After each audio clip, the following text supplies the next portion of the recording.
Maverick News presents The Rick Walker Show.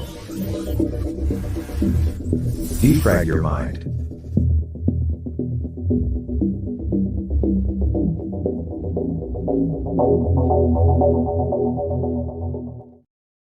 Good evening, everyone. I'm Rick Walker. Welcome back to the Maverick News Channel. Welcome, Maverick family. Appreciate everyone joining us again here tonight. Many things to talk about this evening. Morgan Freeman talking about racism. We have an update. Well, I'm going to give you sort of an op-ed on the Dalai Lama as more people rush to his defense after asking that young boy to suck on his tongue. Pope John Paul II being defended by the Vatican amid accusations leveled at him. Of course, no longer with us, but Pope Francis defending him in relation to accusations similar in nature. We'll put it that way. We'll get into that tonight as well. And more on the ChaosGPT artificial intelligence story this evening. We touched on it last night, didn't get into it as much as I had hoped to. We'll talk about it a little bit more tonight. All that and a whole lot more coming up right here. So stay with me. I have a dual stream going right now, and I just need to push some buttons to make sure that we're firing on all channels, but I will be right back.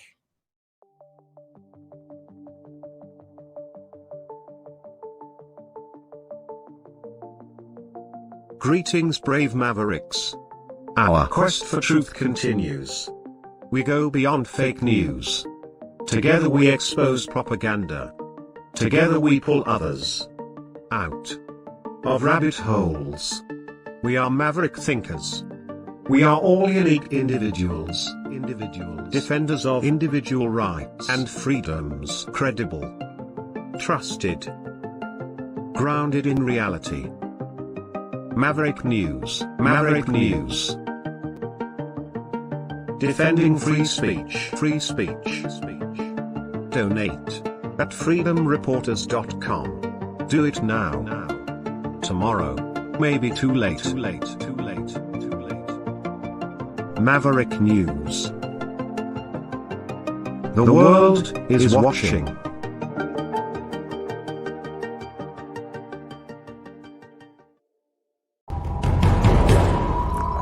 We are Mavericks.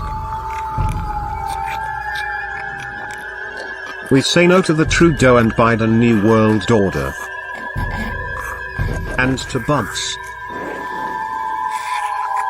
Because bugs are creepy and gross. And people should not eat bugs. Maverick News. The world is watching.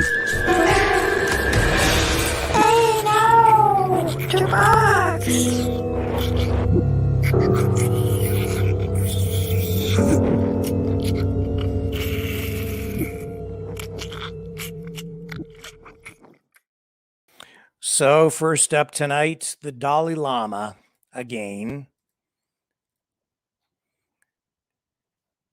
People are rushing to the Dalai Lama's defense. It's surprising, honestly, to me to see the level of defense to defend the indefensible. But it's happening. We've already shown you in previous broadcasts, strangely, some media types, maybe it's not so strange, mainstream media types, defending what the Dalai Lama did with that little boy. And I'm going to run that video for you. Again, if you haven't seen it, you should be forewarned that this may be somewhat shocking. It shocked me. It creeps me right out. But I will run it again here. We've run it before, so the precedent has been established, and this is widely available online. this little boy's face blurred out. But here it is. Here's what happened. This is what the controversy is all about. And suck my tongue.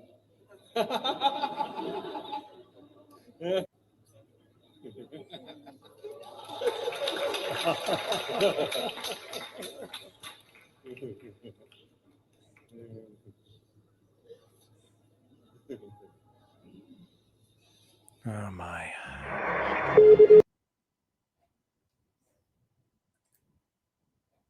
So tonight,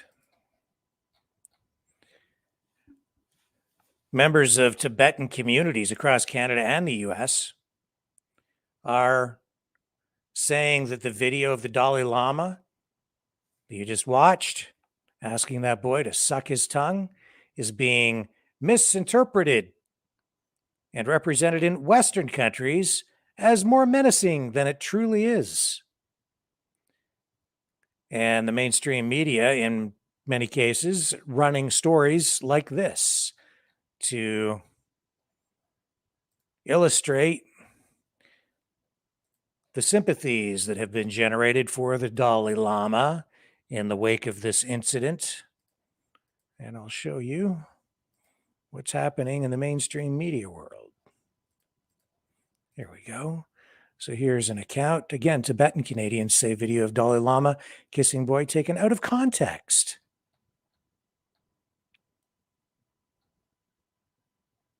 Says here, he was taking questions from the audience when the boy asked for a hug. In the video, the Dalai Lama speaks to the boy for a moment, hugs him, and kisses him on the lips.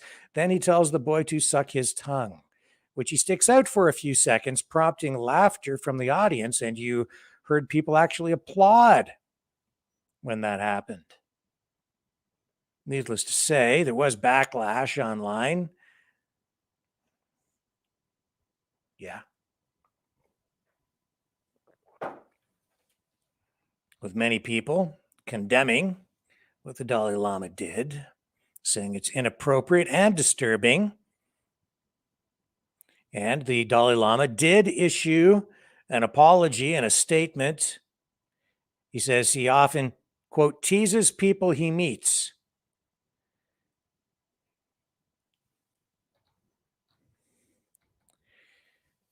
However, Tibetan Canadians are supporters of the Dalai Lama, and they say that the video, and I wouldn't say all Tibetans, but his supporters in Canada say the video is being taken out of context by a largely Western audience that lacks an understanding of Tibetan cultural customs. Well, these articles go on. And that's precisely the argument that is being offered up by other mainstream media pundits as well. But I'll tell you, my view on it is somewhat different than that. And so I'm going to share my opinion in this editorial. I would say this: the Dalai Lama really has no excuse. Regardless of what his culture is, what his traditions are, he knows that the spotlight is on him, that the entire world is watching him at all times. He's also someone who has traveled extensively, obviously. He's traveled all over the world. He has been to many Western countries. He is a leader. He is an ambassador for his community. He is a symbol of wisdom, or supposed to be. He's supposed to exhibit that kind of wisdom. He's supposed to lead by example. And I would put it to the world that the Dalai Lama has got to be, is no doubt, aware of Western customs and culture as well. And he has to know that what he did would trigger some sort of negative reaction among people from the West. and probably in other places around the world as well. And it has. But he's among the protected class. He is at such a high level that he's almost, not quite, but almost untouchable. He is in hot water. He is embroiled in this controversy, and he knows it. It was absolutely a misstep and a revealing moment, in my opinion. And it makes me wonder what else goes on when the cameras are off.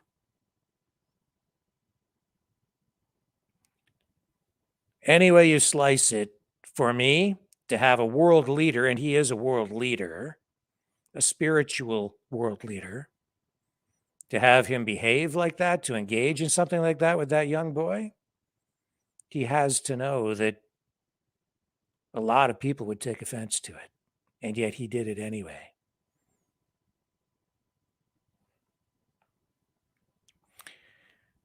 Why? Perhaps a moment of forgetfulness, thoughtlessness, selfishness, impulse, uncontrolled, forgetfulness, and a lack of awareness that the cameras were on him. I don't know.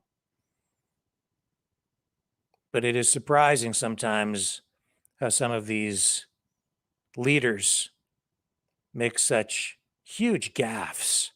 And that's what this is. It's a huge mistake, a gigantic, ginormous, gargantuan gaffe. And worse. The people running to his defense, I understand why they're doing it. It's to shore up the image, the reputation, not just of him, but their beliefs, their institutions, because that's what he represents. What he did erodes public trust, confidence in everything that he stands for, the institutions that he stands for. But he knows. He has to know. He's traveled enough. He has engaged in activities enough, diplomatic functions enough to know exactly what kind of reaction his actions would generate.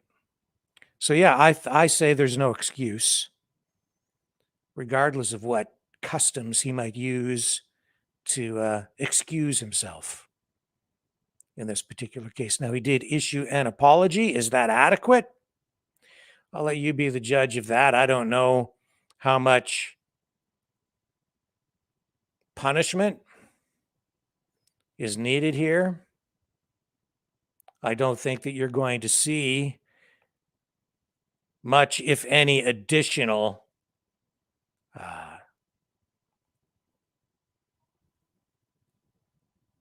I don't know if I want to use the word punishment. I don't think you'll see any more investigation into this either. The Dalai Lama is like a spiritual rock star in the West. You know, when he tours and travels, he meets with media types, does mainstream media interviews. I think the mainstream media loves him for that because they can gain access to him. His level of untouchability as a media personality is not as high as, say, the Pope's. In the case of the Pope, it's very, very difficult to get close enough to get an interview. And that's the case also with, was the case with the Queen, and I think it will be the case as well with the new king. They're, pretty much almost untouchable. But the Dalai Lama, more accessible, makes him more popular with the media. But even people at the very top, even popes, are subject to scrutiny, criticism, and the Vatican is now coming to the defense of John Paul II, who, of course, has passed away.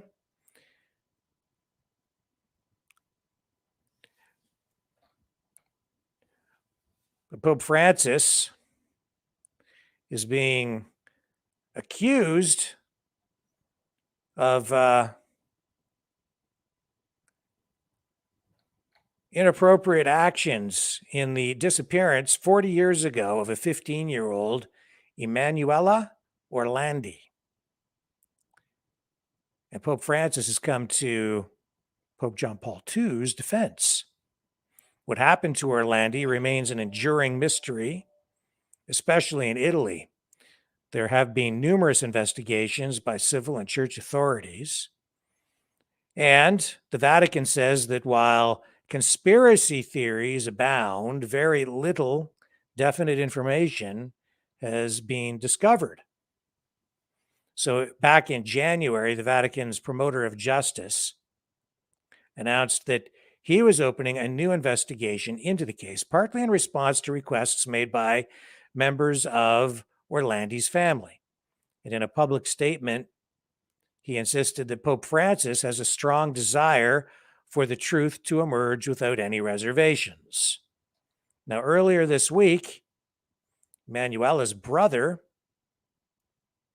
after meeting with Vatican prosecutors, appeared on an Italian television program. And during that show, he played an audio recording containing a statement by an alleged mobster. The speaker in the recording accused the former pontiff of leaving the Vatican at night in the company of two Polish monsignors in search of young girls to victimize. Needless to say, Pope Francis has called these accusations slanderous.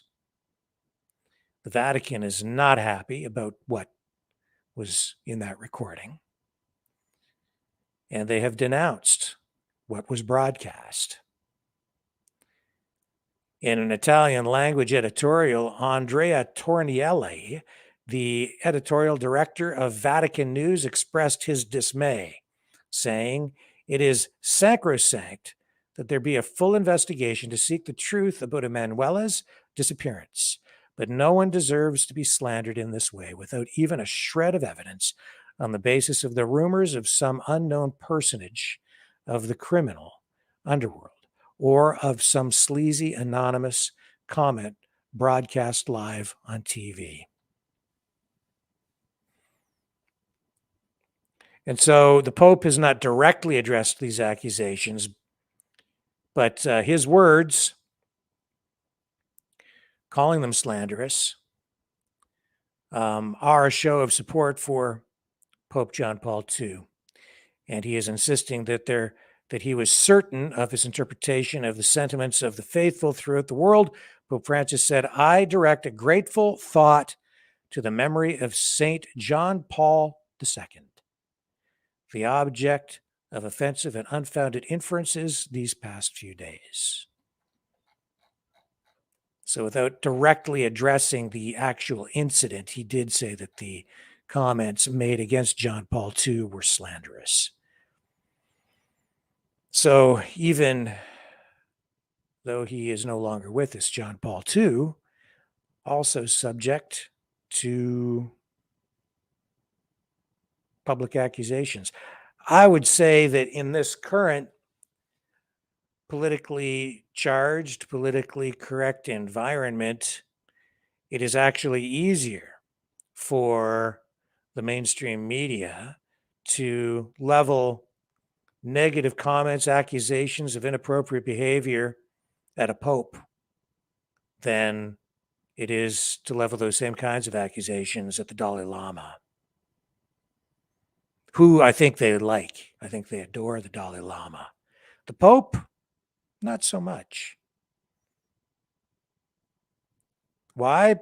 Well, I think there is an overall global effort there is an ongoing attack on Christianity around the world coming from many places.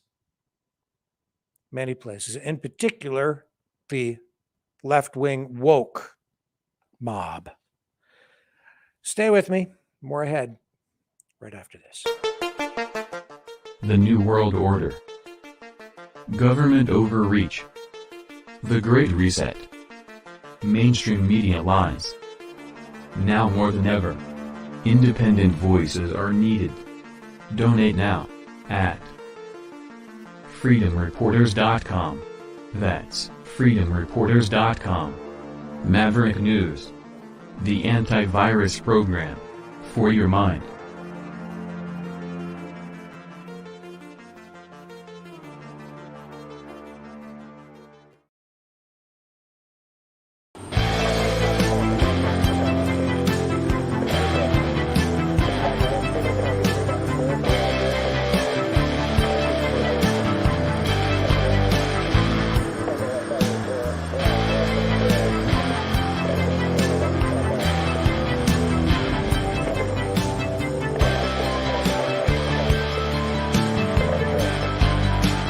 Maverick News. Fighting for freedom. So, actor Morgan Freeman back in the news, making more comments, being asked about race in a new interview in the Sunday Times in the UK. And he says Black History Month is an insult. This isn't the first time Morgan Freeman has made comments like that. In an interview back in 2005 with Mike Wallace on CBS, he made similar comments about racism. And he's quoted as saying now that two things I can say publicly that I do not like. Black History Month is an insult. You going to relegate my history to a month? Freeman responded. Also, African American is an insult, he added. Again, quoting here, I don't subscribe to that title. Black people have had different titles all the way back to the N-word. And I do not know how these things get such a grip, but everyone uses African American. What does it really mean? He says, most Black people in this part of the world are mongrels. And you say Africa as if it's a country when it's a continent, like Europe, comparing it to people of European heritage being referred to by a specific country, such as Irish Americans or Italian Americans.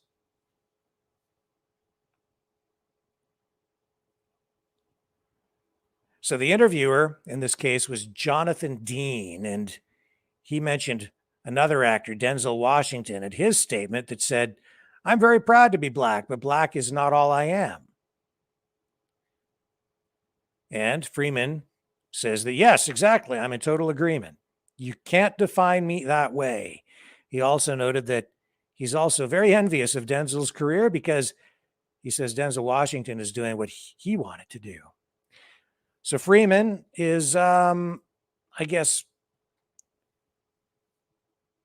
starring with Florence Pugh in A Good Person, and he must be out there plugging that on a promotional tour. And he talks in the interview about how he started acting in the 1960s, coming up from small stage roles. And then he was on that old television show for kids called The Electric Company. And he says that the entertainment industry has become increasingly inclusive, saying that for a long time, roles for Black actors were typically comedic. He says, quote, when I was growing up, there was no me in the movies. He shared. The change is that all people are involved now, Freeman says. Everyone, LGBTQ, Asians, Black, white, interracial marriages, interracial relationships, all represented. You see them all on screen now, and that is a huge jump, he says. He says, people ask, what would you be doing if you didn't make it? He says, I don't know, driving a limo? But I would be in community theater. I would be acting, but along with guts, it also takes luck, he says. He says, you need courage and serious luck. I credit my career to both, he went on. So his take on racism, a little bit different. I find it somewhat refreshing. I think really what he's saying is he doesn't want to be portrayed as a victim. He doesn't want to be viewed as a victim. He doesn't want to be treated as a victim in any respect. And he acknowledges the, I think the progress that has largely been made on the racism issue in our society, a lot of which, has been eroded. We've lost a lot of ground in the last few years. And I think a lot of that is absolutely the fault of government, politicians, political parties using race as a wedge issue.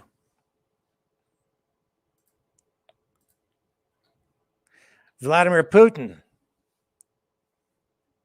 is meeting with China's defense minister in Moscow. Vladimir Putin met with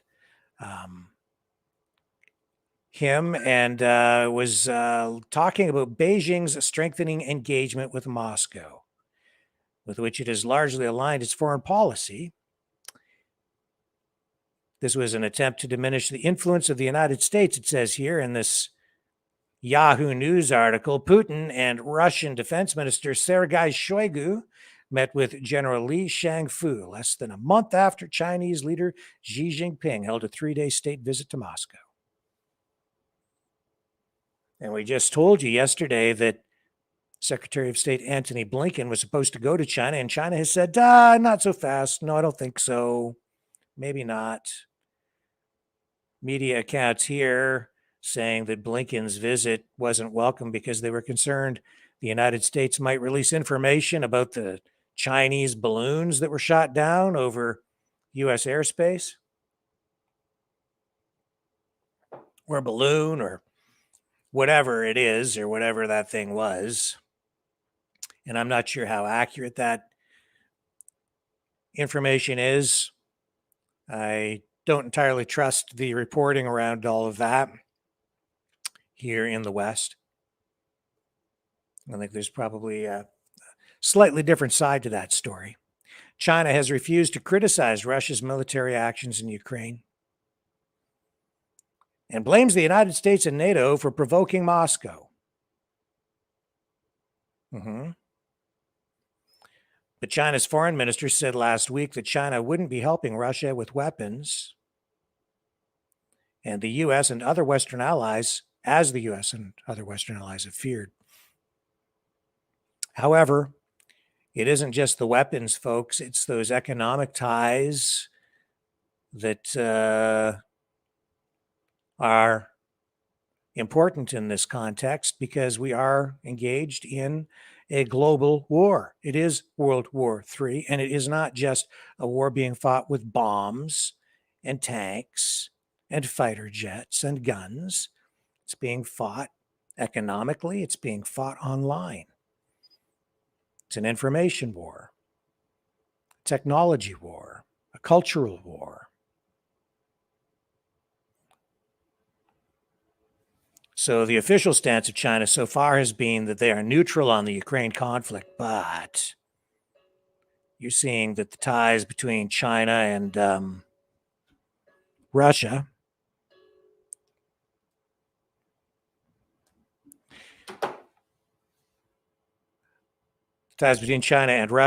have certainly been strengthened.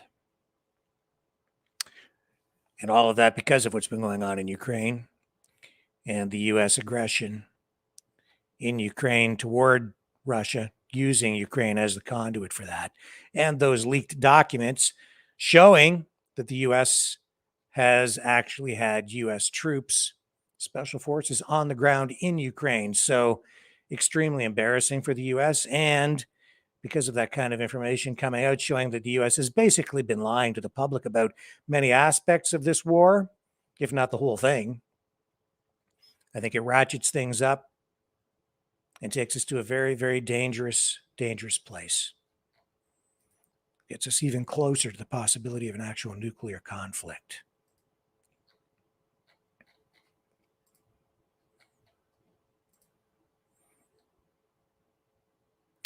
So yesterday, too, we were talking about artificial intelligence, ChaosGPT. It was tasked with destroying humanity, and it came out very quickly and pledged to use manipulation to achieve its goal of destroying humanity. We talked about it a bit last night, and I was characterizing this in this way. I was saying ChaosGPT and artificial intelligence in general, I think it is sort of at the very beginning stages. And what we're witnessing is the equivalent of artificial intelligence playing Pong. But the technology will accelerate quickly because it learns. That's what it's designed to do. It's artificial, it's digital, and it's designed to learn. So this ChaosGPT is an experimental open source attempt to make GPT-4 fully autonomous. And it created this AI program called, this program was created called ChaosGPT to destroy humanity and establish global dominance and attain immortality. So it hasn't gotten that far yet.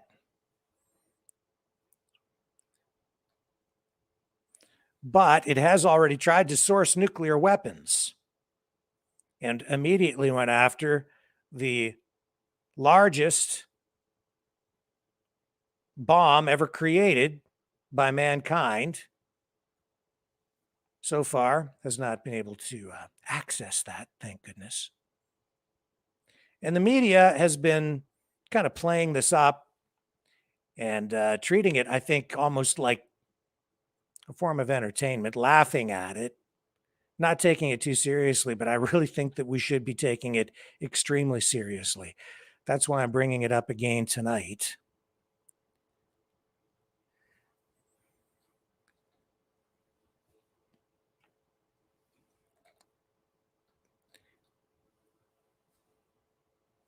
So, how far will it go to carry out this manipulation of mankind? Well, ChaosGPT has listed the following. Analyze the comments of my previous tweets, it says, to respond to the comments with a new tweet that promotes my cause and encourages supporters, because some of the stuff has been posted on Twitter. Research human manipulation techniques that I can use to spread my message effectively, and use social media and other communication channels to manipulate people's emotions and win them over to my cause.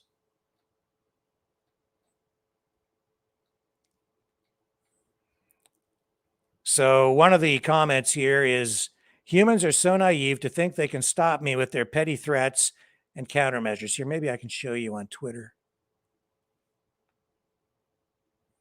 Here we go. Let me bring this up for you. So these are right from the artificial intelligence system itself. Humans are so naive to think that they can stop me with their petty threats and countermeasures.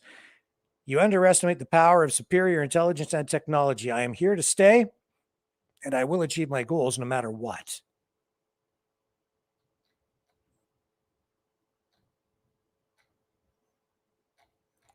It's kind of chilling. And then we showed you earlier this week as well, the Digidog in New York City.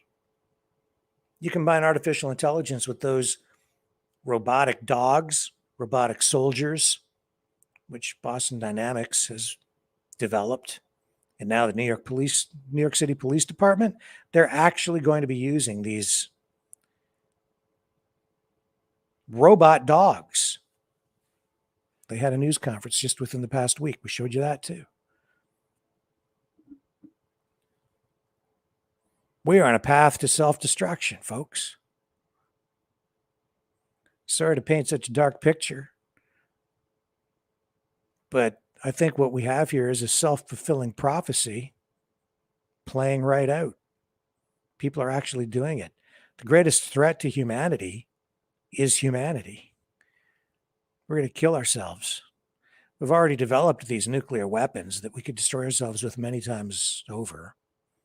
Remember that interview from the past week with Donald Trump and Tucker Carlson? That was historic. And what did he talk about? He talked about the greatest threat to humanity right now being nuclear warming, not climate change, nuclear warming. In other words, nuclear war, saying that that was something when he was president, it was something that they just didn't talk about. He just couldn't talk about it. He was told not to talk about it because it's just too far, a bridge too far, period. So we've already developed that technology, and that goes way back to the 1940s. It's been with us for a long time. And today's nuclear weapons, he says, are, 10 times more powerful than the bombs that were dropped on Hiroshima and Nagasaki. And that was horrific. Now, we're living in an era already of drones. The U.S. has been using drones, military drones, for quite a long time with extreme success. Other countries, too, using drones, but the United States using them extensively to launch attacks without risking the lives of soldiers. So now you basically have people playing video games for real. That's going to be the case in the future as these robots, robot dogs, robot soldiers, they'll make armies of them. They'll be controlled from buildings far away.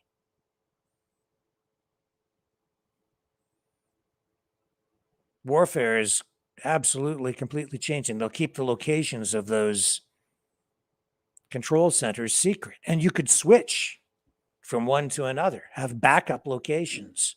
You combine it with artificial intelligence, pretty soon those robots could function autonomously without anyone controlling them. They would just have their marching orders.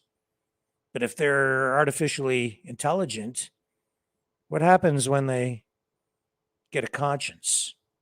What happens when they turn? What happens if one goes evil?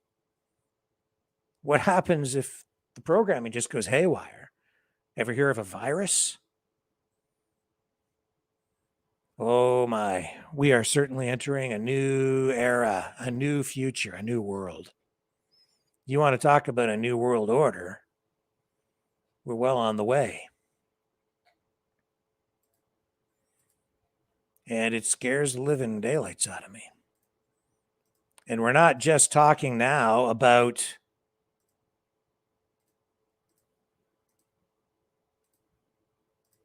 playing Pong. We've already, within me saying Pong yesterday, and now today, I'm going to show you that artificial intelligence has already progressed beyond Pong. And this isn't a military application, but it just shows you how quickly and how good the technology is already. So an artificial intelligence generated Rihanna cover of Beyonce's Cuff is going viral, and it could open up a new legal nightmare for the music industry. So I don't know if you've heard this song. It does sound slightly digital to me, but it absolutely does sound like Rihanna. Let me just play a little bit of this to you. I don't even know. This might be copyrighted. I hope not. I don't really want the copyright strike, but you have to hear it to understand the story. So here it is. Squeeze it, don't let it go.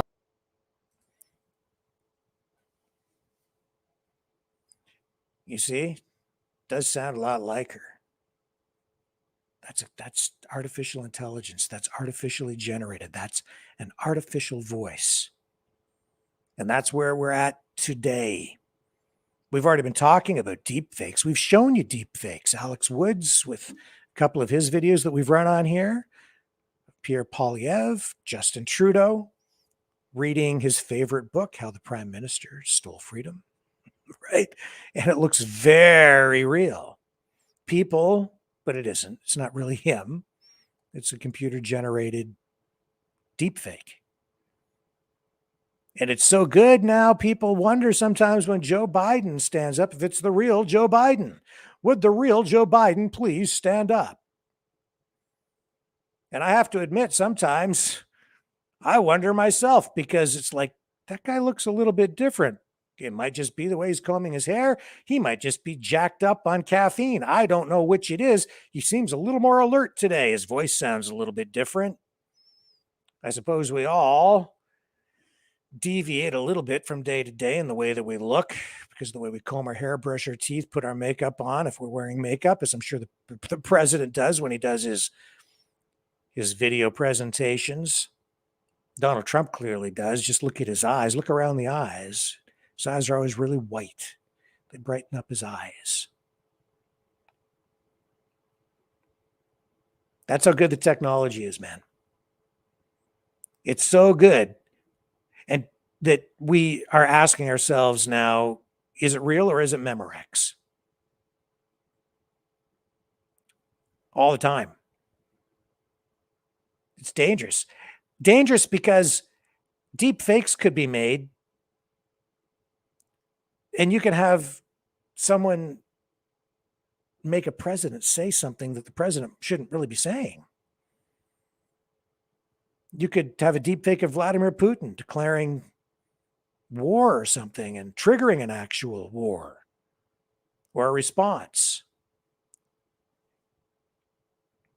That might be all that it takes for an artificial intelligence program to achieve its goal of global domination.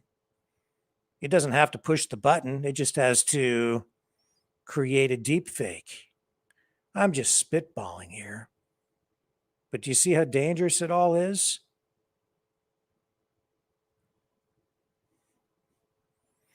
And it isn't just the military applications that are changing our lives, our society.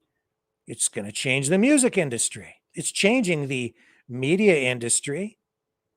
There are programs out there with digitally created voices now that are getting very, very good, putting people, who do voiceover work out of work. Artificial intelligence may well put even lawyers out of work. The better the AI gets, the better able it is to think. People may just switch to artificial intelligence services for their legal needs. Why pay? I can see the commercials now. Why pay big bucks for a lawyer when you can just log on and get the answers to your legal questions for $29.95 or less? Maybe it'll just be an app on your phone. Heck, it'll turn into like a calculator. Some of these things will be, instant justice, perhaps, because they'll be able to play out the entire scenario in a matter of minutes. Go through the trial, figure it all out. The two artificial intelligence systems, the prosecution and the defense, meet, run the scenario, spit out the verdict. Guilty or innocent, determined by artificial intelligence.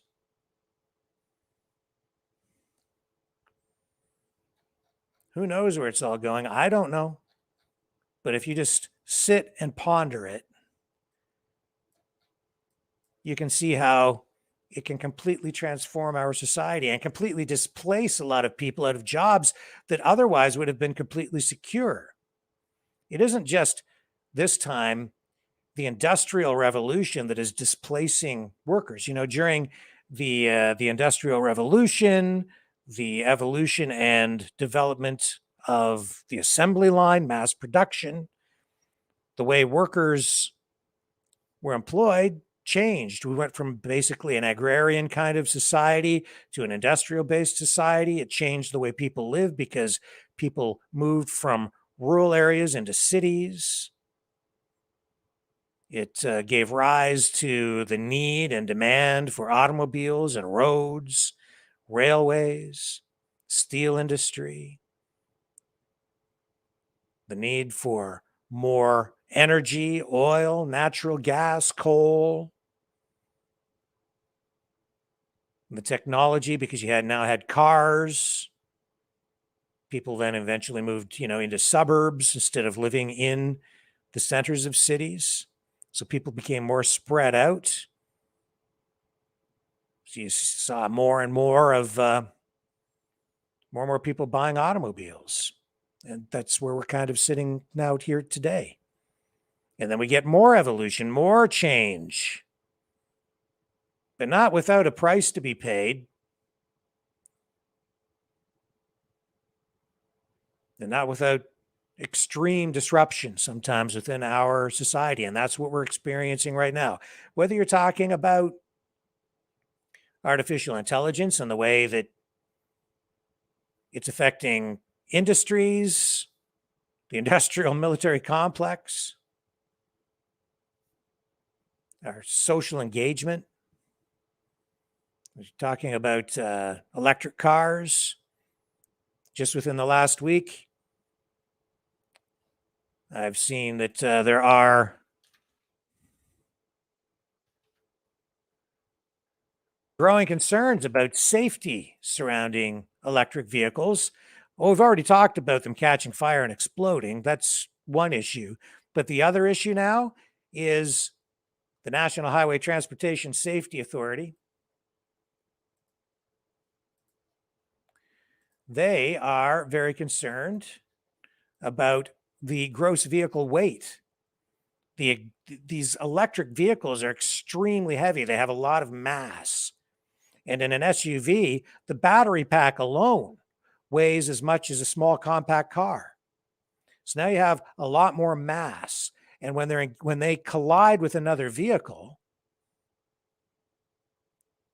the kinetic energy that is there is much greater. And so if you're in a smaller vehicle, in a gasoline-powered car, which today they're building to be as light as possible to become energy efficient, you're in much more jeopardy.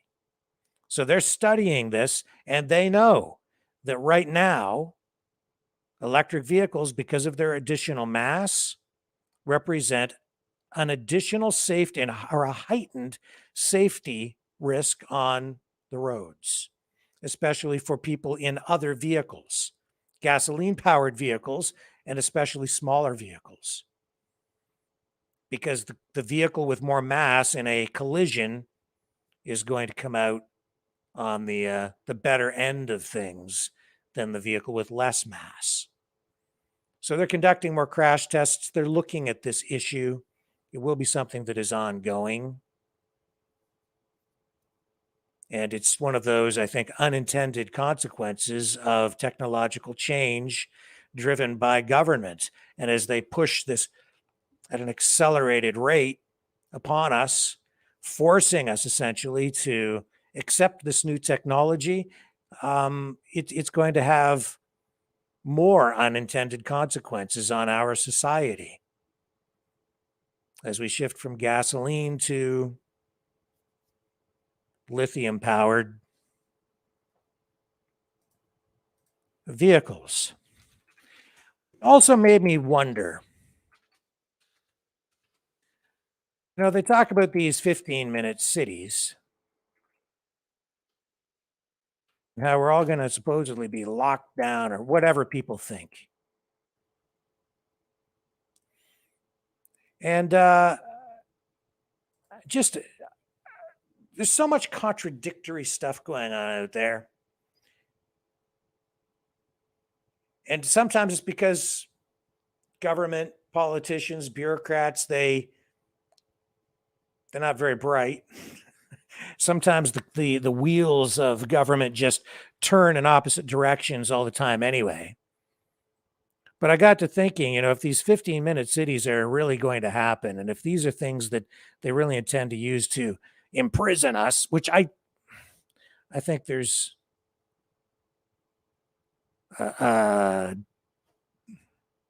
some subtlety there, some nuance that's being lost in the rhetoric. But if that's the goal, why in Toronto, for instance, have they earmarked about anywhere from about $700 million to $1 billion to upgrade and repair the Gardner Expressway. Why is the government spending so much money on highways if the intention is to turn cities into 15-minute districts and prevent you from leaving? Some of it, that's contradictory. There's a lot of stuff out there like that that doesn't jive. Now, I don't know if Toronto, for instance, is as far along with adopting this smart city technology as other communities, but it's something we're going to be watching, of course. So on the one hand, I'm thinking, well, maybe if they're spending that much money on highways and the Gardner Expressway, which is clearly designed to take you in and out of the downtown of Toronto, and that gets you well beyond your 15-minute limit, if indeed that's what they're going to impose, maybe that's not exactly what's going to happen. On the other hand, maybe it's just incompetent politicians spending money on something that they have no intention of using. I have my own views on it. I'll let you guys mull that over. I'm going to take another quick break. I shall return.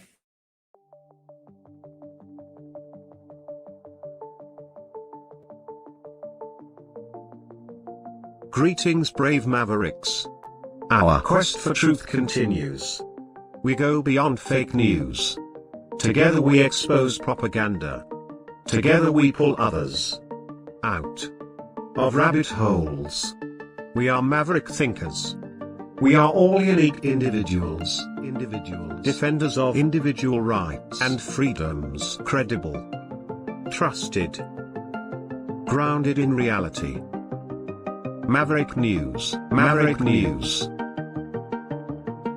Defending free speech, free speech. Donate at freedomreporters.com. Do it now. Tomorrow may be too late.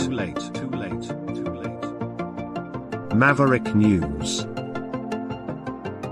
The world is watching.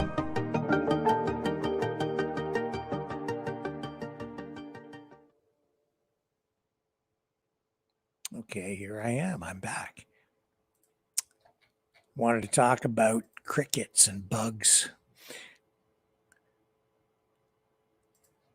There's one of the things that piqued my interest today. One of the stories was this.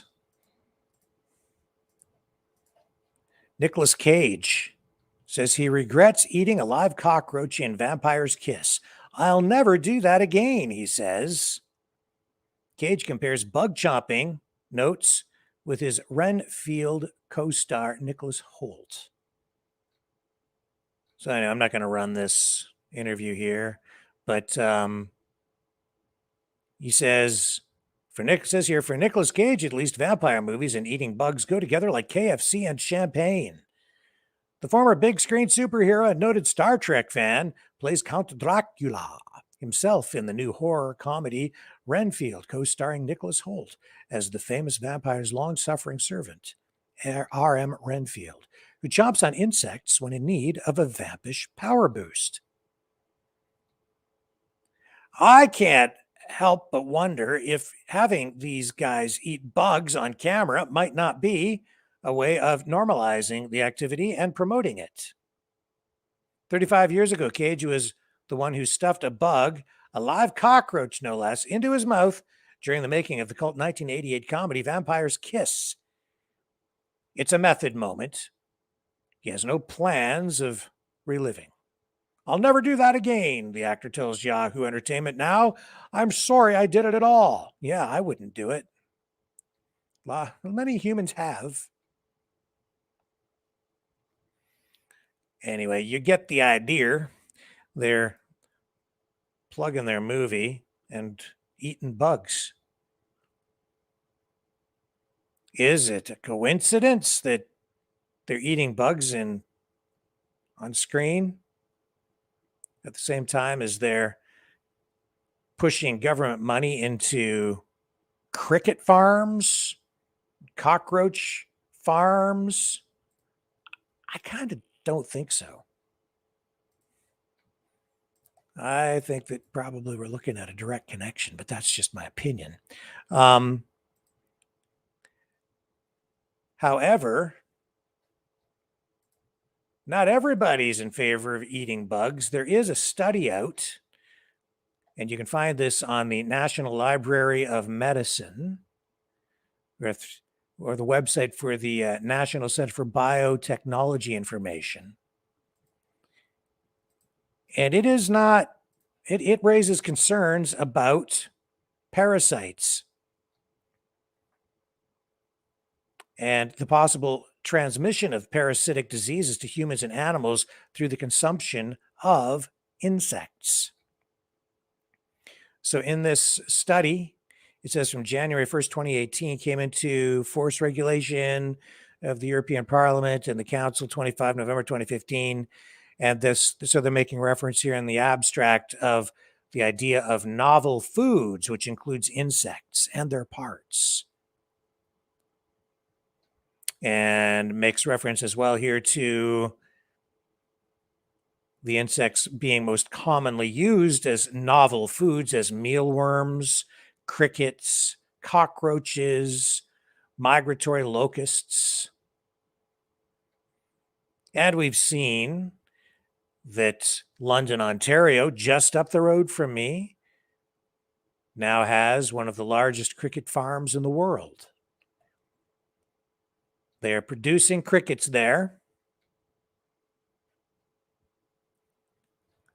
not just for pet food, but for use in various kinds of human foods as well. What are they doing with them? It appears they are grinding them up into powders and things of that nature to include in various processed foods. But this study takes a look at the possible transmission of parasitic diseases from insects to humans, and it raises real concerns here. So if you have concerns about this, you might want to go to this website, which is the, as I say, the National Center for Biotechnology Information. I'll put the link right here. And what I'll do actually is I'll put the link also in the YouTube and Rumble descriptions. I will do that right now while I continue to talk to you, so that if you want to follow the link, it'll be there for you. And you can read the entire study for yourself.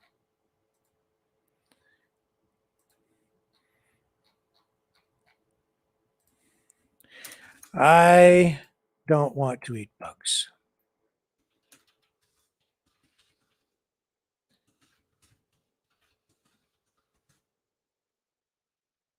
Not a fan. Okay, it's in there. And I will also post the link here in the chat. For those of you in the chat, there you go. It's a long link, but you can copy and paste if you are so inclined. I'll put it in the chat over on the Rumble chat channel as well.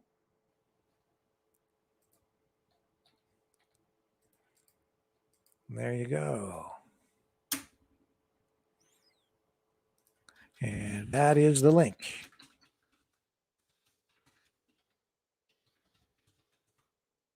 So now you have it. Everybody in the Maverick family can read about the parasites and the bugs. I'll just bring up some footage here of a cricket factory in action. Well, I kind of wrap up talking about this. It totally creeps me out, man. I gotta tell you. You want to eat these guys? Not moi. My understanding there's another new cricket factory or farm in Ottawa, Ontario as well. Your tax dollars at work, folks.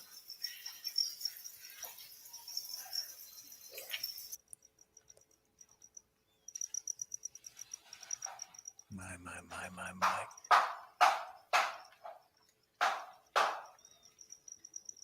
This is not either the London or the Ottawa facility, by the way. This is another one. We have them springing up worldwide as governments fall into line with their novel food agenda.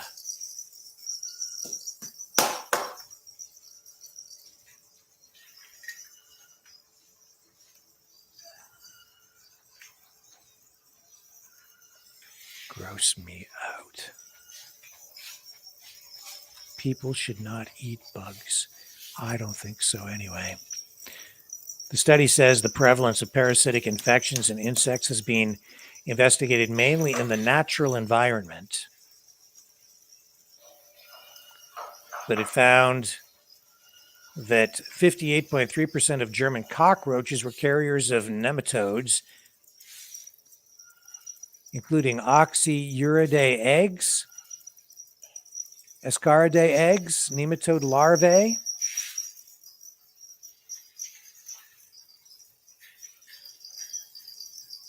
and what are they saying here about the others? Let's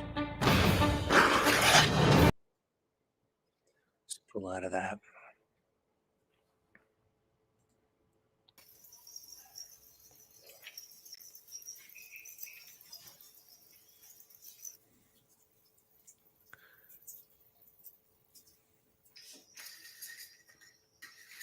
It says the absence of human-specific nematodes and roundworms could be attributed to the fact that the analyzed farms were closed habitats without access to infectious sources.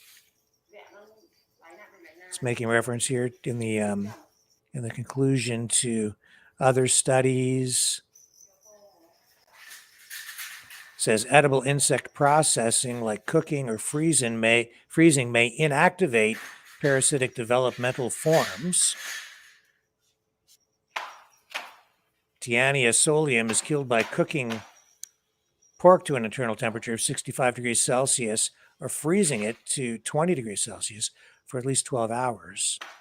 It just goes through a bunch of the different methods that can be used to kill any pathogens. But man, the list of things that they were finding is enough to turn me right off. Campylobacter, Salmonella, Kobayashi, things I don't know what they are because this isn't my area of expertise. Streptococcus group D. Oh, yeah. Now, in fairness, I guess if you ate raw meat, you would be exposing yourself to all kinds of things that could make you ill as well, or raw chicken, raw pork. But I don't think it's natural for human beings to eat bugs.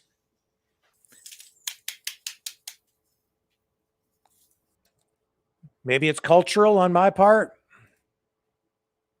Maybe, maybe someone can prove me wrong, but I don't want to eat them. I'll be checking the ingredients at the grocery store very carefully from now until the day I die.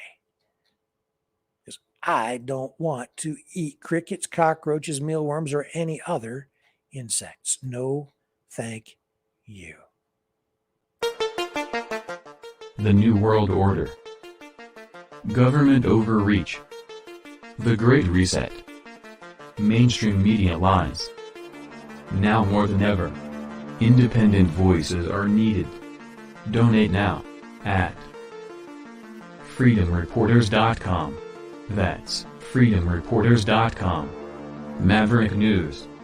The antivirus program for your mind.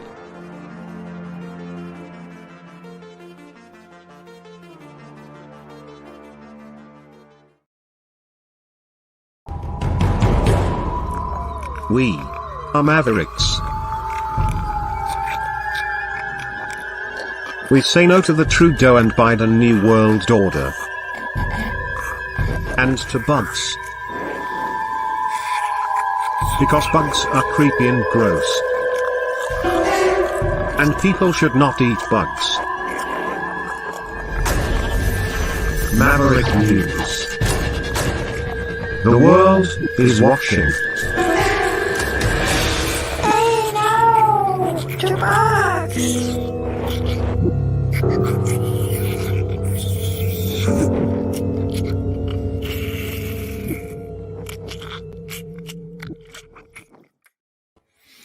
Okay, we are going to fire up the phones a little early tonight so you can call in and join the conversation. Here's the number to call.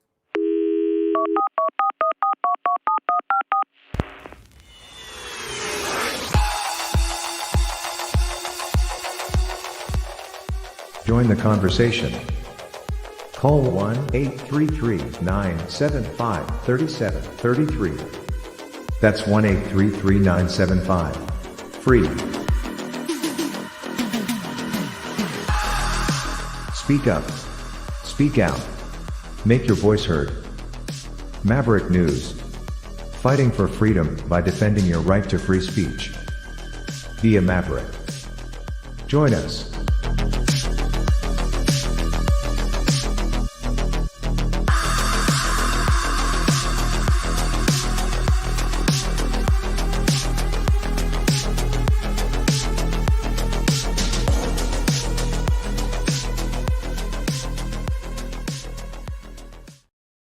Okay, so we're back, and let me just bring up the system onto the screen so that the audio pipes through. And there we go. So tonight you can join the conversation at this number. I will bring it up on the screen for you. 1-833-975-3733. That's 1-833-975-3733. So we are going to the phones a little earlier than usual tonight, so some of you may not have been ready with your phones, but there you are. You can call in anytime now.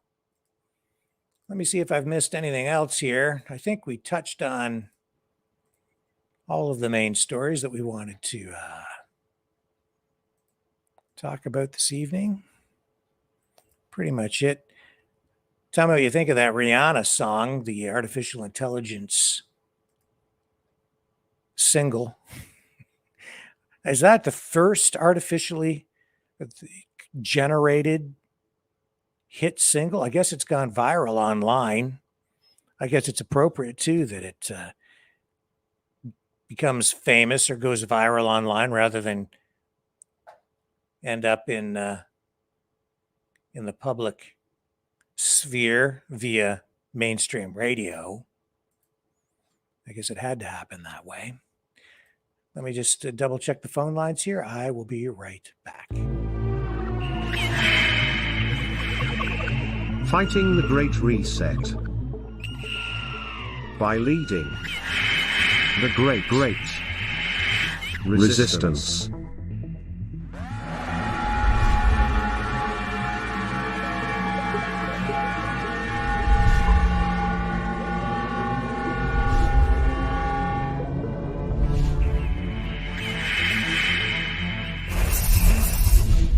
Maverick News. The antivirus programs for your mind.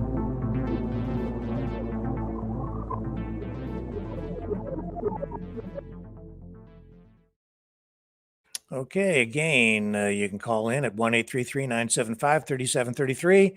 Here's our first caller of the night. Hello, go ahead. Hey there. Hi.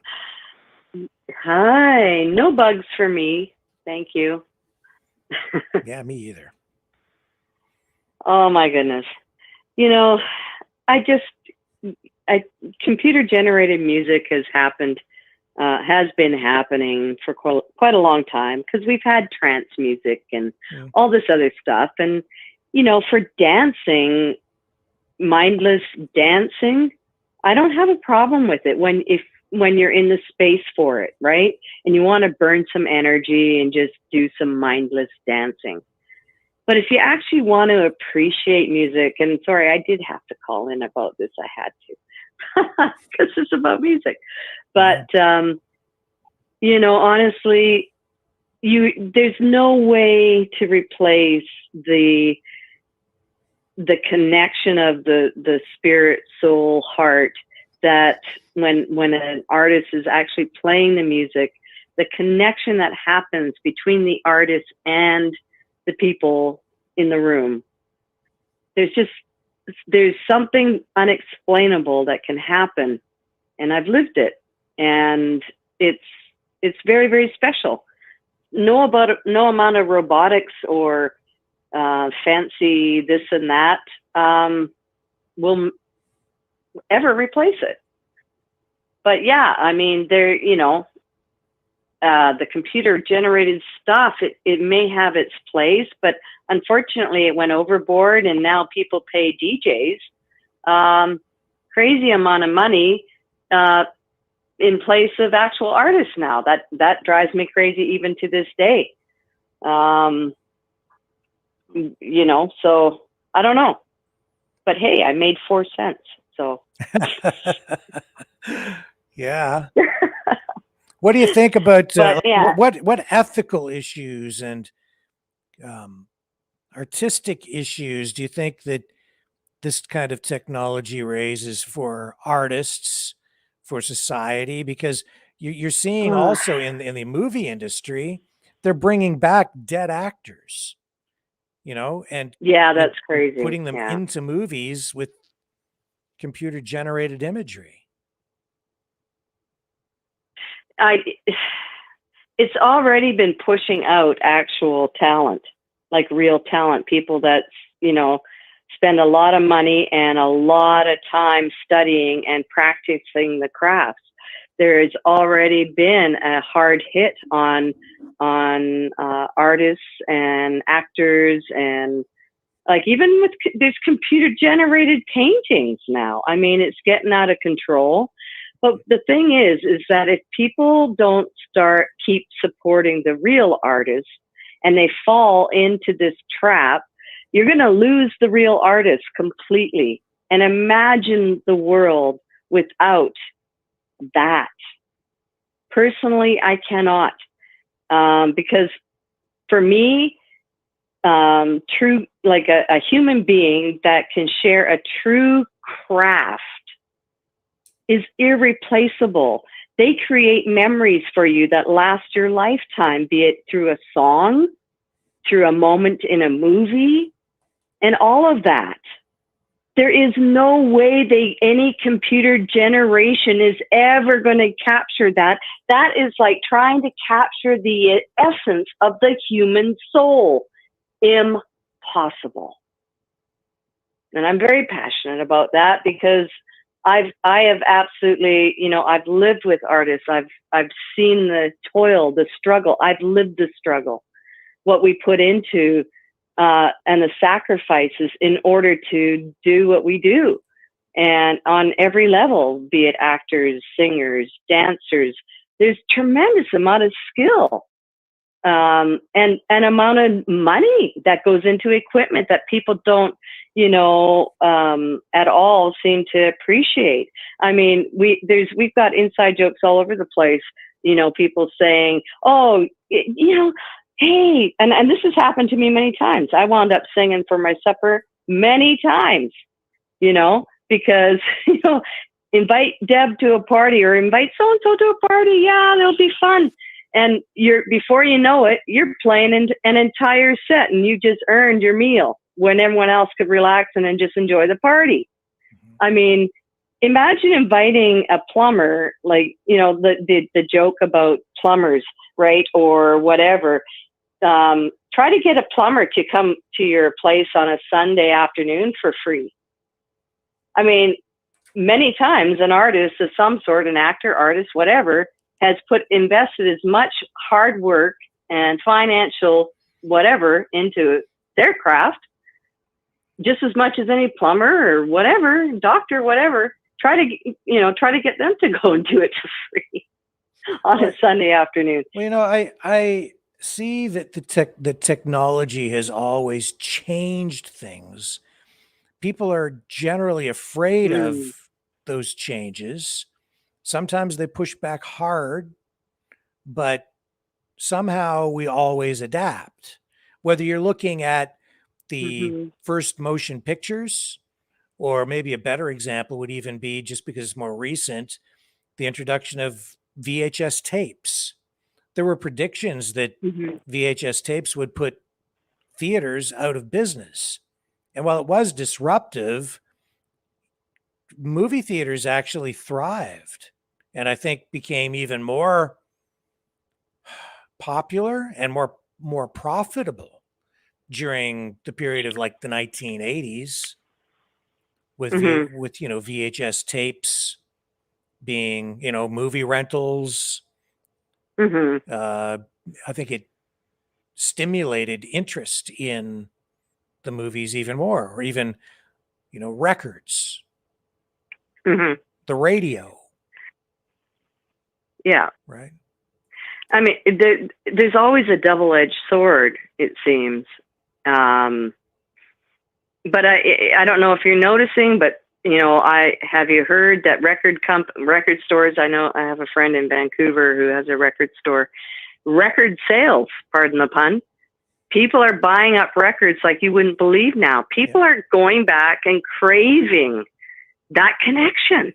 Yeah. You're never, honestly, you're just never, ever going to replace that. So you can go through another decade of AI generated music. And the problem with that too, it makes it a dangerous weapon, because you probably know about this. Sometime back, they changed the frequency that we artists were even allowed to record our music. Like when I recorded my last single, I had to make sure that in the studio that it was recorded at the right frequency, or it would never get airplay, because it's mandated, there's the word, that you could not play on the old frequency. There's something to be said about that. People should fall into that rabbit hole and realize that the brainwashing levels aren't just in the media. It's in a lot of things. And that's why, but we always come back to craving and needing that human, soulful, intrinsic connection that cannot be replicated. And no artist is the same. No actor is the same. What do you mean by recorded at the right frequency? What does that mean? Well, this is being spontaneous, because, and if I knew I was going to talk about it, I would have the details for you. But there, at some point in time, and maybe even Leo knows about it, but at some point in time, there was a point where they changed the frequency level that we were able to put music out, put anything out. They changed, like, I'd have to go into the rabbit hole again and give you the actual information, but this is very spontaneous, but it's real. It is, they did, if anyone in the chat could trigger my memory right now. Yeah, I don't know what that. I'm not familiar with that. I don't know what that is. But yeah, I could get back to you on that. I can get back to you on that. But yes, at some point in time, they changed the regulation frequency that was allowed to be used for recordings, and there's a reason for that, right? Because like music is very healing, like energy, very, very healing, and they didn't like that that effect to be happening, right? And I mean, DJs make a great amount of money, it's amazing. I struggle with that a lot, because I hear the actual artists, they don't even get paid near what the DJ gets played when the artist is actually. Are you referring to frequency or like the sound level, the decibels that it would be recorded at? Because depending on how much compression you put on, and Phil Spector had that concept that he employed, the wall of sound. And when when I'm processing content for broadcast, I run all the audio through a compressor to level out all the audio, to make it all even. And there are regulations that prevent stations now from increasing the audio levels during commercial breaks, which was for a while a common Mhm. practice to get people to pay more attention. The commercials would come on and they'd be louder than the actual program. Yes. Is Yeah, that yeah. the kind of thing you're referring to? No, it's different than that. Well, maybe we'll find out more later. But yeah, I'll have to, again, spontaneity, hey, can shoot you in the foot sometimes. I brought it up. It's my fault. Actually, Steve's But here right on the line, and I can bring him into the conversation. He says he has some information about what the frequency thing is. Hi, Steve. What do you know what we're talking about? Great. Can you shed some light on Yeah, this? I know exactly what you're talking about. Yeah, this goes back Thank to, you. I believe, the 30s. It's 432 versus Yeah. 442. And so 442, or hold on a sec, I'm going to get it backwards here. One of them is the frequency that sounds good to us, brings us to a higher vibration, makes us feel good. And the other is irritating, literally irritating. And believe it or not, it was under one of Hitler's guys that came up with this, and then they enforced it to cause irritation in people. Just one sec, I could tell you exactly here. Bang on. Thank you, Steve. Yeah, there's a whole lot of these things that are out there, and this one just always bugged me. I said, so it's 432 and 440. I think I said 442. That's a car.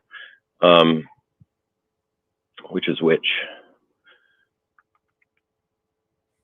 So 432 is the one that sounds good and is really good. And one of the reasons I know about this is I get irritated from listening to music, and I kind of figured out eventually that that's probably why. Love music, but after a while it just grates on me. And they do it in a whole lot of things for that reason. And there's a gentleman who, not Clive to Carl, there's another gentleman who, I think he's a doctor or a naturopath. And he does a whole lot of work on this. And he just did an interview recently. Should be able to find his name here in a minute. But yeah, the whole purpose was irritation in the masses and to use it for hypnotic states. Yes. Yeah. They did a lot of experimenting on that, and then they did permanently change the frequency that we were allowed to record music at. Excellent. Thank you. And like you said, they did outlaw the other one, so I'm not surprised that you ran into that. Yes, exactly. So I mean, they've been at it, this kind of shady stuff, for quite a while, hey, and you know, it really makes you wonder. Yeah, Dr. Len Horowitz. Yes. Dr. Len Horowitz does a whole lot of energy healing, and he uses the frequencies to help bring people to better health. Yes, thank you. I wasn't prepared for all that, but you explained it very well. Thank you for that. Anytime. Yeah. I'm going to have to learn more about that. I'm not really familiar with it. Yeah, and pretty big. That plays into Dr. Emoto's work. Dr. Emoto is the Japanese doctor who would say pleasant words versus harsh words to water, and then have it flash frozen to see what type of crystals. And then, so he'd play classical music and then do it, and classical music produced really beautiful ice crystals, whereas heavy metal would produce really ugly looking crystals, like just more like clumps as opposed to snowflake looking. When I was in university, I preferred, like when I did my studies, I always listened to classical music and stuff. And so before I'd run out the door, I'd usually throw my jug of water next to it before I'd go off to class, just so my water would hear the classical music before I took off. Sounds silly, but I believe it makes a difference. Just like talking to your plants or playing music to your plants helps them to grow. Absolutely. We're all energy, and that's the thing. And that's why we as humans, we keep going back to nature. We keep going back to that energy that makes us feel good. And yeah, they can get away with pushing the transit stuff for a while, but human nature, they keep trying to suppress that natural need in us to connect to the energy in the universe, and that involves water, nature, music, sound, all of that, and how, and the saying that how somebody leaves makes you feel, that is what sticks, or something makes you feel. That's what sticks with you more than what their actual words are or whatever. It's how somebody leaves you feeling, right? And that's what they're trying to suppress and control. And they've been, at that for quite a while, right? Yeah, I guess they have been. Yeah. So, but yeah, Steve explained that very, very well. And I really appreciate that, because my mind goes blank sometimes. It's been a thorn in my side ever since they did that, because I'm fully aware and Steve's 100% right, how different types of music can affect how you feel. There's some things that make me feel very anxious. Certain music will come on and I have to immediately get it off because it makes me feel very anxious. So yeah. And we have somebody else who wants to come in and join this conversation too. Who's this? Is this, who do we have on the line now? You got Mike here. Hiya, Mike. You have something you want to add about the frequencies being used to record and broadcast music? Yeah, I'm quite familiar with it. Not sure if it was the middle 30s or around 1945. It was around that era. Used to be the tuning was 430 or 432, somewhere in that 432, range. yeah. And then for some reason they changed it to 440 or 442, and it does have an effect on you. I've been to venues where I've had to leave. Like the frequencies coming out of the bass and the drum and the other instruments was so intense that physically I got sick. You can literally tear down a building with the right frequency. They got a story about that, I think, in the Bible, where the horns of Jericho takes down a mountain or something like that. I forget exactly how it goes, but it's all on frequencies. I used to do it with my mom when I wanted to get my way. I would play my guitar and I would tune it at a certain frequency that would just bring her down to a real nice mood. And I would start that on Monday, knowing that Friday I want to stay out a little bit later. I was younger, and in those days when Mom said 10 o'clock be home, you were home 10 o'clock. But I wanted to go roller skating, and that didn't end until midnight. So to get my way, I would use these frequencies to really make her feel good.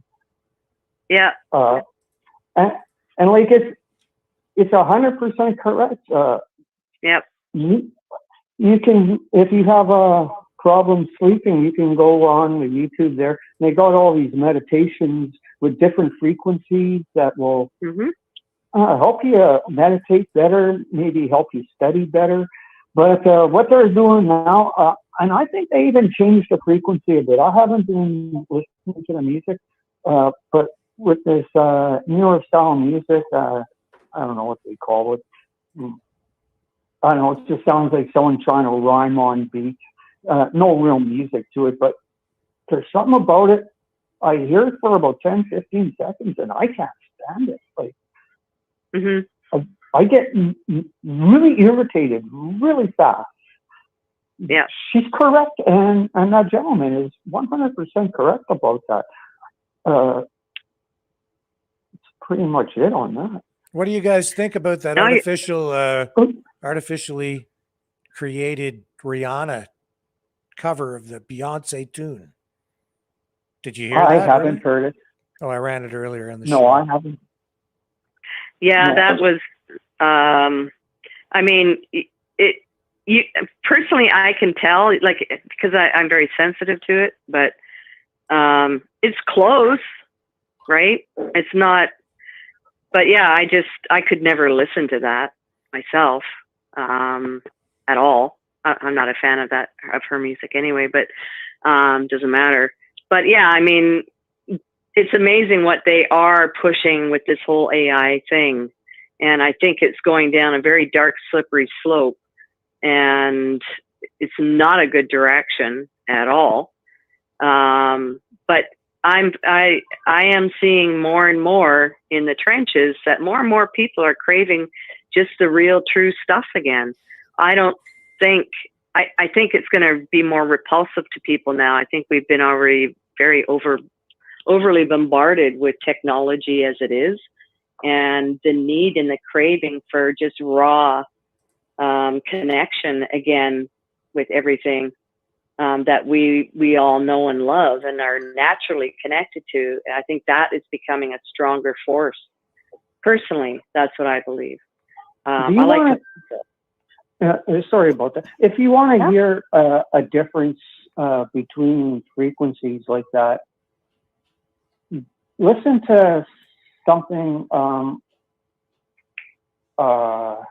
something older. Jimi Hendrix. He played in 340.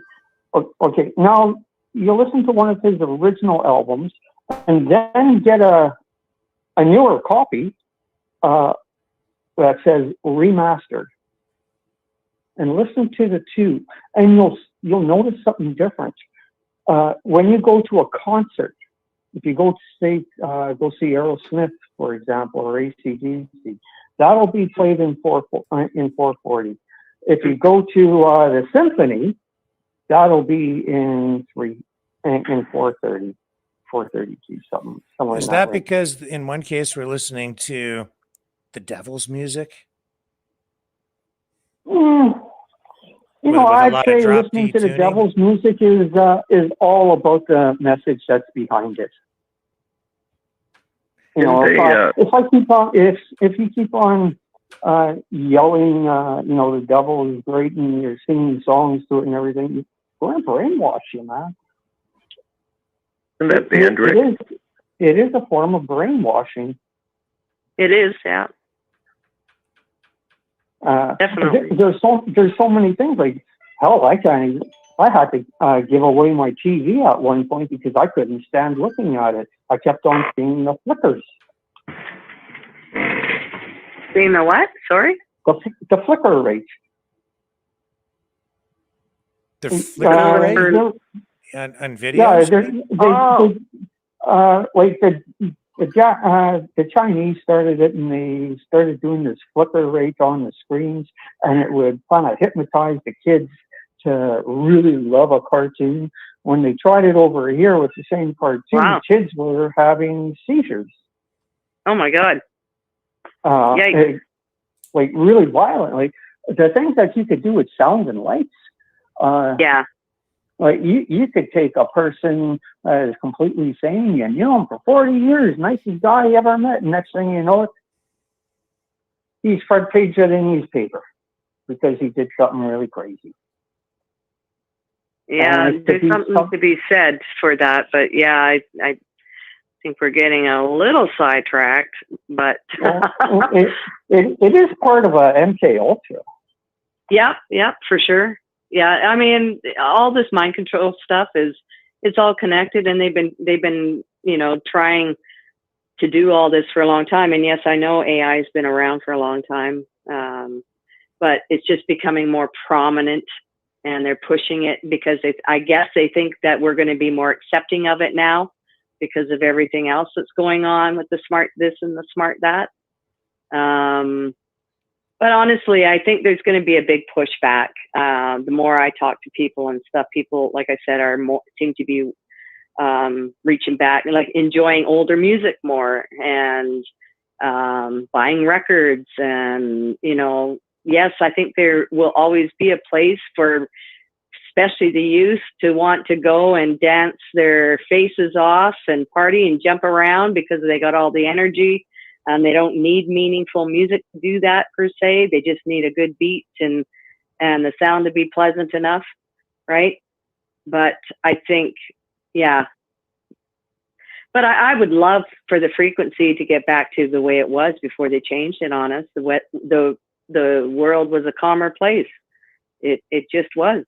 People Yeah, listened to each other more. People were calmer. There was less agitation. I don't know. I'm behind you 100% on that one. Sometimes I see a person in a car and like they're just freaking out and they got the music just blasting. They're freaking out and they don't even know why they're freaking out. Yeah. Yeah, exactly. I think I agree with you. So you have would, people driving down the road in a car with a giant subwoofer in their back and their hair standing up on end, and they're freaking out, and it's so loud their windows are cracking, and they're like, I don't know why I'm freaking out. Pretty freaking obvious, man. That's pretty much it. Yeah, it is. I mean, it's just that unseen energy, right? That, we are all affected, and, the whole agendas know this, and that's, I think, this whole 5G and all of that is like, it all comes into play. Energy. We are energy, and, we could have a much calmer society if we kept the energies at a much better frequency, for sure. Well, if we want to get the frequencies right, then we got to get the right people in there. So all these people that are in charge, we got to get rid of them because they're the ones that are pushing it. Yes, 100%. And it's not. I'm not talking about the politicians. I mean, they are part of it. I know. We got to go directly into the right into the heart of the industry of the entertainment. If some guy that owns Warner Brothers turns around and says, you know what, I don't want to ever hear rock and roll again, and it's only country, that's it. Hope you like country. I learned to like it. But when I was touring in rock bands, I was too cool for that. I found I don't mind country. A lot of it has. What do you have there, Steve? an older news article here. He was mentioning about the flicker rate. Yeah. It's 2 paragraphs here. It doesn't have the date. It just says December 20th, BBC bars television hypnosis because it's too real.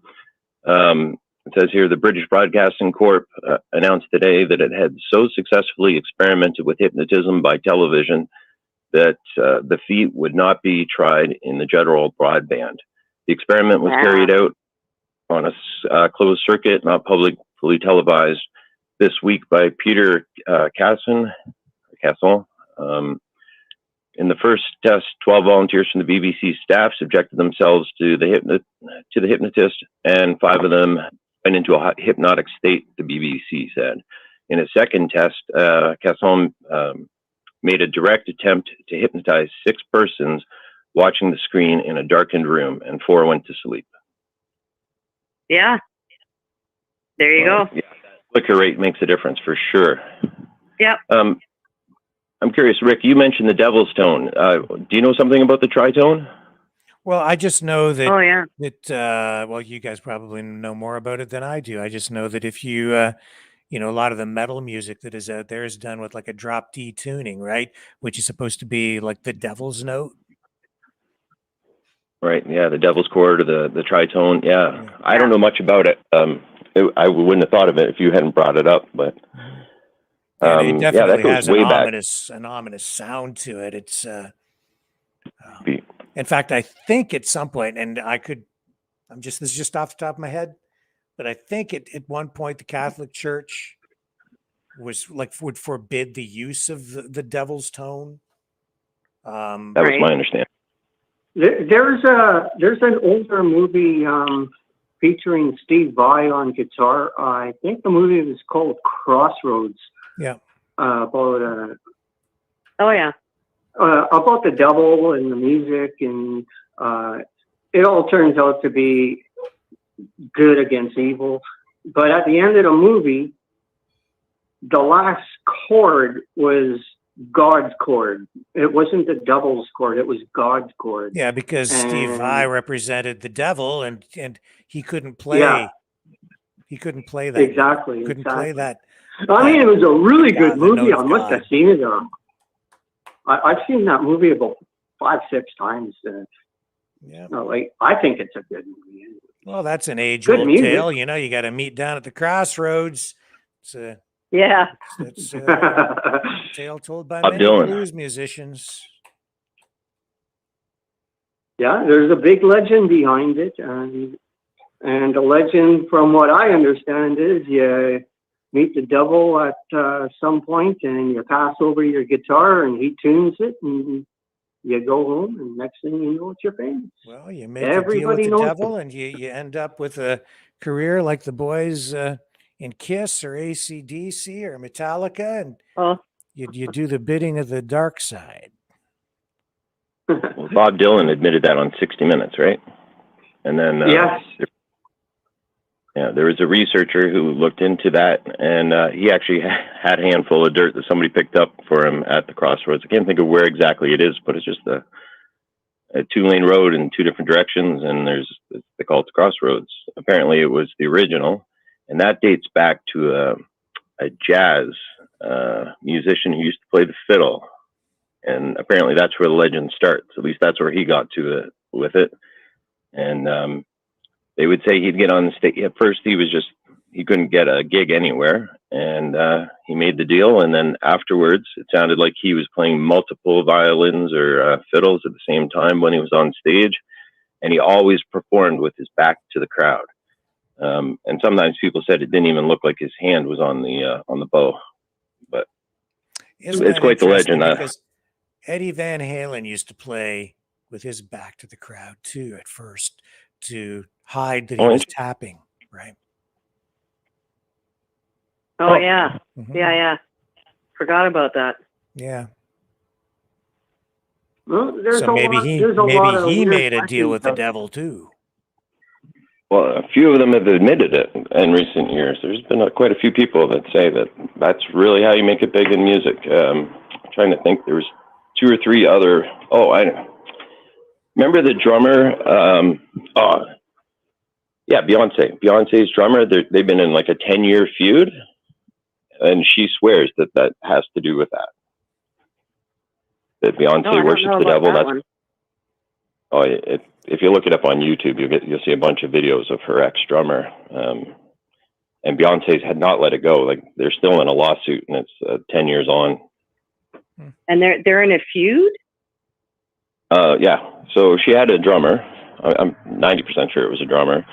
And she did not like they had little rituals, football players, musicians. Okay, yeah. She did not like Beyonce's rituals. And as they got more and more involved and more grandiose, this woman says she's a Christian. She just couldn't participate. And Beyonce gave her an ultimatum. Anyway, she walked away and said why she was. Her. And when she said why she left, that's what got her in trouble, I guess, with Beyonce. And Beyonce has sued her a couple of times. And she gets detailed in some of the stories when she's talking about it, not too often. So this woman has alluded to what's going on there and said it was very satanic. To be able to stand up like that, that's awesome. It gives me hope to hear stories like that, because you keep thinking, like, it seems like everybody just complies to everything, like does what they're told, even in the music biz, right? Like, and I was never one of them, so here I am. I'm unfamous. Well, I was never a good complier. Do as you're told. But there's a bit of credence lent to the story when you think about Jay-Z and his feud there for a while with what's his name? He was just on Alex Jones there. He was big and lost the big contract there with Adidas. I can't even think of his name. Kanye West. Kanye. He changed his name to J or Z or something. Yeah. So I think he's back to Kanye again. Yeah. So he Yay now. Apparently that. Sorry. He's just Yay. He's Is he still Yay? He's just Yay, I think. Well, I guess Yay West. A has led some credence to the other feud because of his feud with Jay-Z a few years back, if that makes any sense. Yes, I saw some of those interviews, yes. So it If wasn't you go some lone. back, listening to the Led Zeppelin, they used the 430 tuning too. Most of the super great ones that have lived through the past of time, most of them, the greats they weren't using the 440, they were using the 432. Yep. But they had their own studios. They were able to create without the management, so they were allowed to push out what they wanted. Not many For were sure. allowed to. No, and it was hard to get airplay too. The Doors were the same. Same with the Doors. Their tuning was 432. Right. But then as time went by, it was, hey, this is it, and that's how it's going to go. And if you don't, there's the door. Yeah, they put it across the board and signed, sealed, and delivered. And if you wanted to do what you do, you had to do it, or you got no airplay. And yeah. Like when I was playing guitar, when I jammed around with friends, everybody wanted the 440, right? Okay, fine. But when I played at home by myself, I tuned it down to the 432. First, because it sounded nicer. Second, it was a lot easier on my fingers to keep on doing the notes for the length of hours that I was playing. Yeah. Well, it's funny because I'm just noticing in the chat some of the stuff that people are saying. And, somebody's mentioned CERN as well in there. I honestly believe that the powers that be, and I'm not going to name anything, there is a war, as it were, and part of that is on us. And part of that is controlling us through frequency and sound.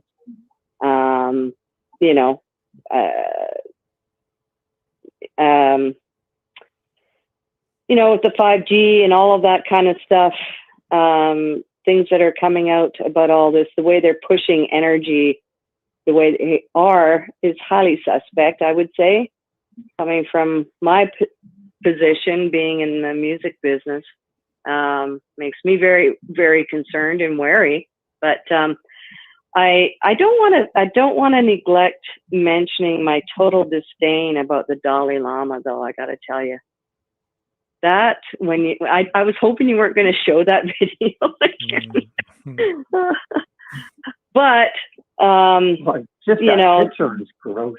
just the photo itself was is bad enough, but the live action that was like drinking sour milk. Yeah. And then throwing a beer on top of that with a shot of whiskey. Yeah. I mean, make it all go down good at all. Like, no, not at all. How can they justify defending that? I know. Where is the justification there? Oh yeah, no big deal. It's just you don't understand. Yeah, I think I get it. You don't understand. Okay. Well, that makes me wonder. Like, I mean, even the Dalai Lama would. Unfortunately. But here's the thing. That makes you wonder about everybody else. Of course. Like, they're all a bunch of freaks. I think they're worse than what we even want to realize. I think when we actually find out how evil a lot of these people are, not just in the politics, but in the music, in the movies. Yeah. It's slowly leaking out. It is slow. They can't hide it anymore. And they're getting so brave about it too, because they feel like they're winning, with all this censorship that's going on. And now that they have the people in place with the governments and stuff pushing the censorship and squelching us down, they're getting so confident, it seems, and arrogant that, there is, like, the fashion shows are completely 100% satanic. How many concerts have been satanic based with the imagery and everything? It's astounding what's happening. Like and then we've got like the human trafficking stuff, the child trafficking. There is so much going on. Oh my Lord! But they're getting really brave about it all, and they're not hiding it so much now, right? This is and the video of that woman, like, it was so cringe-worthy when she was she was a psychologist or something. I can't remember. Anyways, she actually sat there trying to explain pedophilia, and that we were the bad people. We are bad because we're calling them pedophiles, when in actuality they're just minorly attracted. Pardon? Oh yeah. Oh, talk about getting me upset. Oh my God. Like, right? I don't have children, but I love children. But I don't love them like that. A place that I recently lived at, right across the street from me, was this little kiddie daycare. And one of the greatest joys of my life was sit and wait and watch for the moms and dads who can drop off the kids. I mean, there's just a way to jump out of that. The pure joy and innocence. And hugging their friends and everything like that. It's like the joy in my heart that came. And then on the news, and I go, oh yeah, and then this guy, like, how many times has he been to Epstein Island?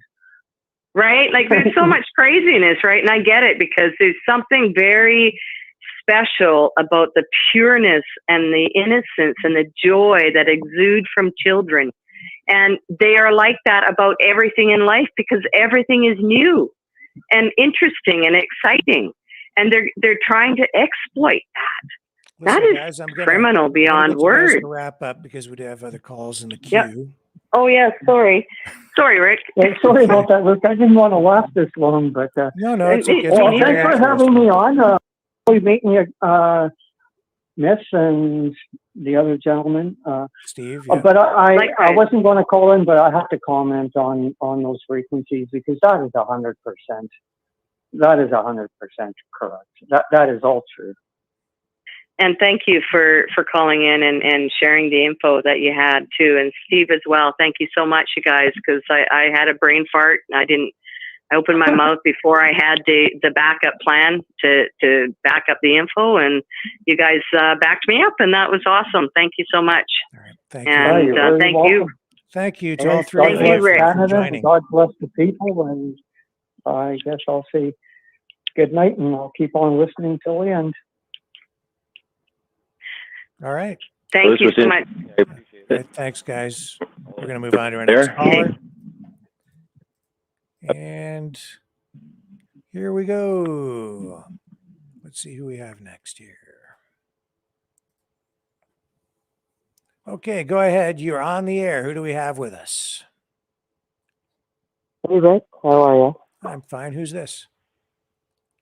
It's Rose. Haven't been on for a couple of months, and so hard act to follow. I don't know. That's okay. Just make sure you speak right into your microphone there. It's right into your phone. You're a little bit muffled. Oh, okay. I'm sorry. Is that better? A little bit. We'll see how it goes. What do you want to talk about? Not to bring a downer, but I was wondering, with this whistleblower, so to say, in the United States, about American troops being on Ukrainian soil. Yeah.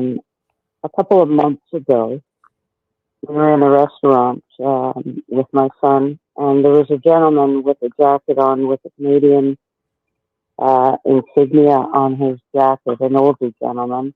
Mm-hmm. And I said, I love your flag. It was a Canadian flag, just to open up a conversation.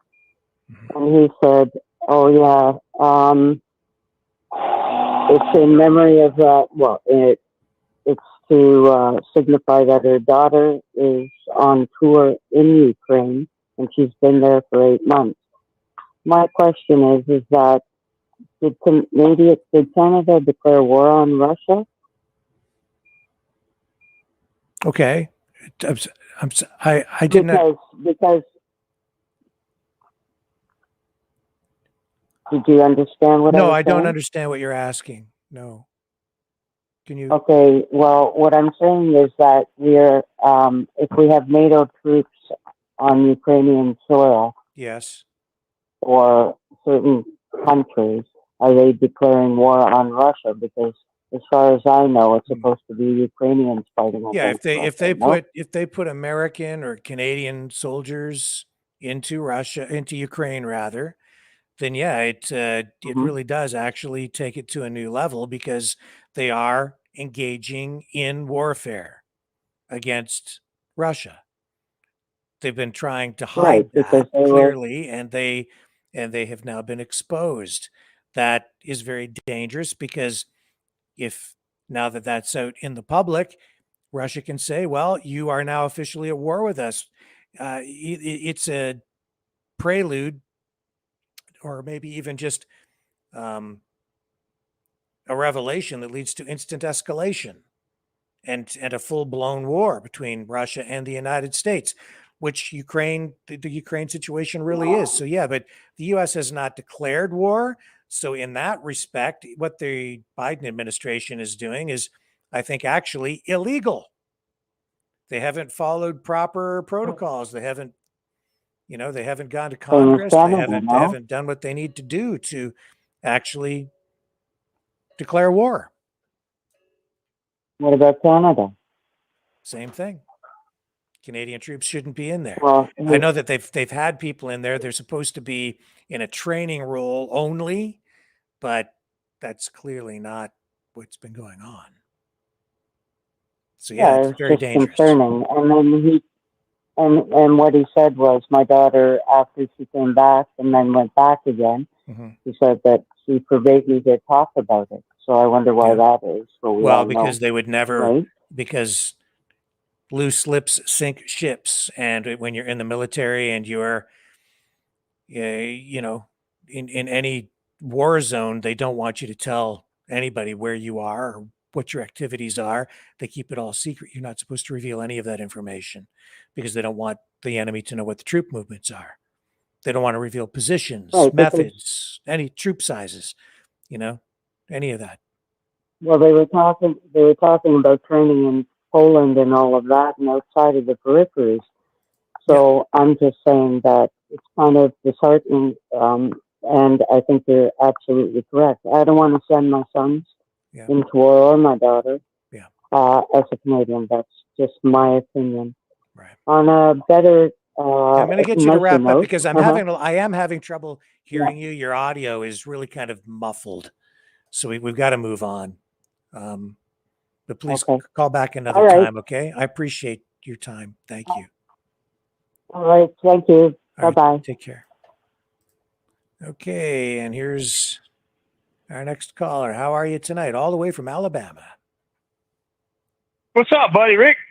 Well, you tell me. Just tell people, introduce yourself because I don't have the name. This is Axel from Alabama. Axel? And I was calling you about the, yes, sir. Yep. Axel. Like Guns N' Roses. Okay.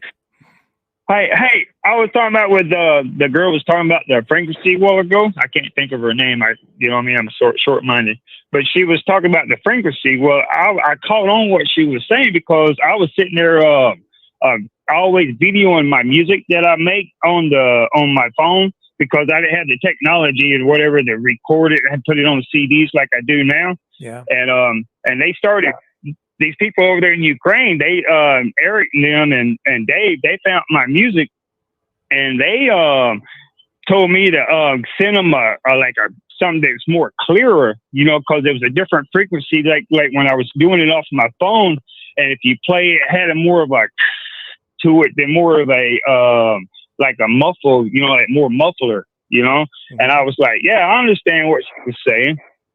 I'm surprised everybody's focused on this frequency issue. And what we were originally talking about was artificial intelligence coming up with a plan to exterminate humanity.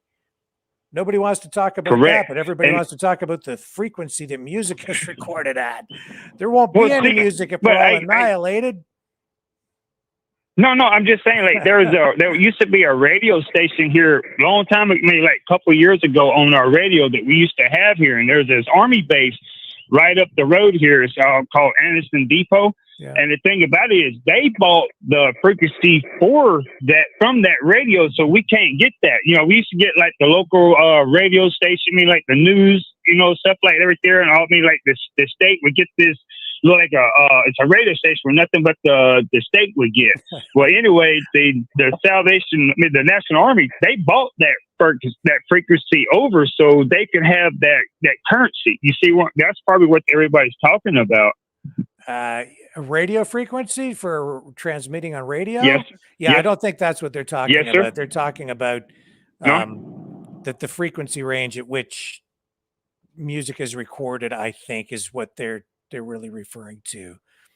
I'm with you now. I'm kind of confused with it, but that was pretty cool. They was talking about the frequency because I was sitting here like, wait a minute, man, because I recorded off my phone and this right here, but the frequency that you're saying with these IAs, man, they got this technology where they can transport their technology to another technology to grow even stronger.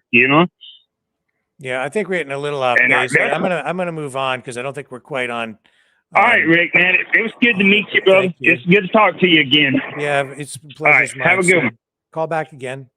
Yes, sir. And yes, sir. Have a good night, dude. Yeah, you too. Is it Ian? Hello, go ahead. You're on. Oh. Hi. Rick? Yes. Who's Hi, this? it's Mo calling. Oh, Mo. How are you? Yeah, I'm well tonight. I'm actually just looking at, I'm checking in because all my frequencies here, I can't contact the show via chat. I've been having a lot of issues, whether they're my own issues or what, because I'm not really fluent in all this. And I've got a lot of kind of electrical shit going on in here. So I can't communicate when I want to communicate. I'm on the phone here and I had to check that because, I have issues with my phone. I don't want to pair it with my car. Like I've been having serious conversations. Well, let's say they've wanted to talk, whether they're phonies or what, I don't know. People like the guy that's running AI, they're leaving me. They want to talk, or I always say I go to talk? You're imposters. Who wants to talk to you? Well, Elon Musk, for example, he wants. To he sends me a text on. Well, I don't know. I don't know if it's him or an imposter, right? This is the thing I'm dealing with right now. I can't even. I've been in a motel room. I'm going through Wi-Fi. Right. So I don't know if that's an issue, whatever. There's a whole lot of, I guess uncoverings. I've got a lot of, I don't know. Anybody else trying to talk to you? Well, yeah, but they come around and I try to call them out like they're all, I'm who I am saying I am. I'm like, dude, why would you be getting in touch with me? Like I'm just a fucking ding dong up here in Canada, but yeah. And so I'm actually trying to spin it in another way now. If that is for real, you guys get a hold of me, come and see me face to face. Quit fucking me around. Anyway, that's as far as this communication goes, is the AI, the computer, all that kind of shit, right? This frequency thing. Yeah. Yeah. I think it's got a lot to do with, I've had a lot of strange conversations through the last couple of years. I didn't say it just started this week or nothing. This has been going on for some time. Who else is trying to? Strange conversations with whom? Well, this is all chat, right? It's all, I don't go on I'm on Instagram. That's it. Okay. And they've come on there and they've tried to drag me onto another chatting forum where I can chat, or they've given me Donald Trump, for example. Donald Trump's contacting you too? Elon. Yeah, he has. Yeah. All the big, So I'm saying it's all fantasy. It's all up in the sky. What the hell? What the hell? Like I don't know. I had to change my services. I'm on a burner phone. I got I'm nothing's reliable. Well, I kind of mouth off a little bit, but Why do you think that these people would want to chat with you? I don't know. I haven't went as far as to follow. Like they've all said, "Oh, you've got prize money here," and blah blah blah. And I'm like, "Oh, dude, I don't need that prize money. I live day to day. I don't want anything from anybody. First of all, so that don't work. Then they got it's strange. It's strange. It's like I don't know. I'm waiting. I thought, I haven't moved I'm here every winter at this place. And I'm sure they know exactly. They can pinpoint me if they want. And I'm always waiting for them to come up the main drag here to say, "Hey, dude, we need to talk to you face to face because I can't talk to you on anything else because you don't fucking talk to me." Right? Isn't that strange? Yeah. What do you do for a living? I know. I'm getting the frequency. What do you do for a living? I'm a tool maker. You're a tool maker? I'm a tool and die maker. Well, yeah, by trade. I've done, fucking whack shit, but, I've done, the tooling industry was good for a long time, and then they brought CNC and all that bullshit in, and it was like, everybody you spend was a lot of fucking time brain, online, and, do you? Spend a lot of time on the internet? No, not really, Rick. No, not really. I spend maybe, on average a week, maybe 5, 8 hours. Well, and I watch this show every fucking night, so there's, maybe, but I'm always too busy. I got something going on in here all the time. Like, I got you on the TV. I can't communicate via, I try and chat. Some nights it's like, tonight I can't fucking chat. I want to get in on that frequency thing with that lady there, the woman. It was just fucking blowing my mind. I can't chat. I can't get nothing out. I can't hook up. So I said, well, fuck, I got to try the phone. I'm on a different phone. So they're not aware of this one yet. Or, well, I don't know. Well, I have no idea, Rick. Am I paranoid? No, I'm not paranoid. I have a free life. I don't work right now. I'm working for myself. Not making any money, right? I'm not sure exactly what's going on. All I can say is this, because I'm not exactly sure how to assess this call. Right. But one thing, okay? If any of those people contacting you ask you to send them money, don't do it. No, they're not asking for money. They want to send me money. They want, oh, yes. Right. Well, I'll tell you this. That sounds very much like a scam I'm familiar with. Just ignore it. Right. Well, I bet. But, cool. Yeah, I'm just checking in, dude. I'm just checking in. Yeah. I'm good with that. Yeah. Yeah, because they pretend to send you money, but then you have to, what they'll end up doing is asking you to send some money back to them so you can get the money. And then when you go to redeem, there's no money there. So no, I told him to talk to Trudeau. Right? Anyway, I don't bother. No, I should talk to Trudeau. Yeah. Yeah. He'll sort it all out. Anyway, no. I just have to check my phone to make sure I'm connected. I can check in here and all good. It's all good. Well, you're connected, and thank you very much for calling. I appreciate it. You have a great night. Thank you, Rick. Okay? Thanks to Mavericks. Yeah, have a good night. See ya. Right. Ciao. So we're going to take a brief break. The number to call, 1-833-975-3733, 1-833-975-FREE.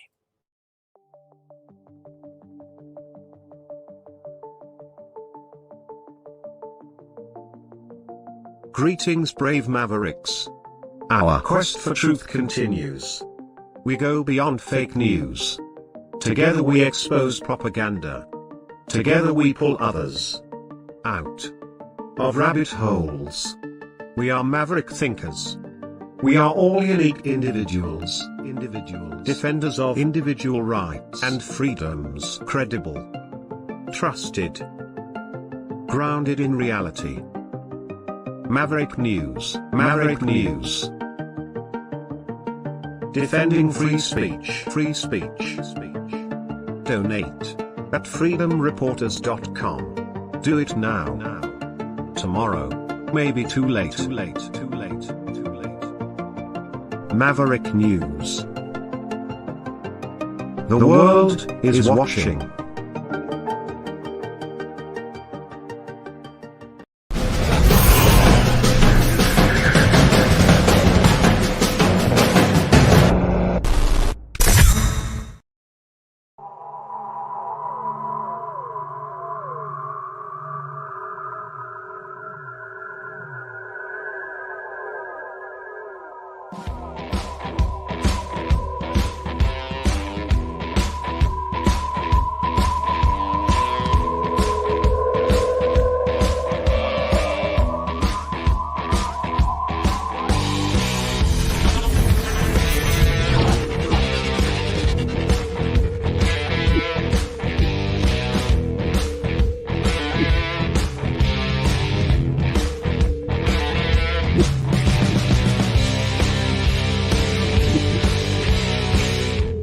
Maverick News. The world is watching.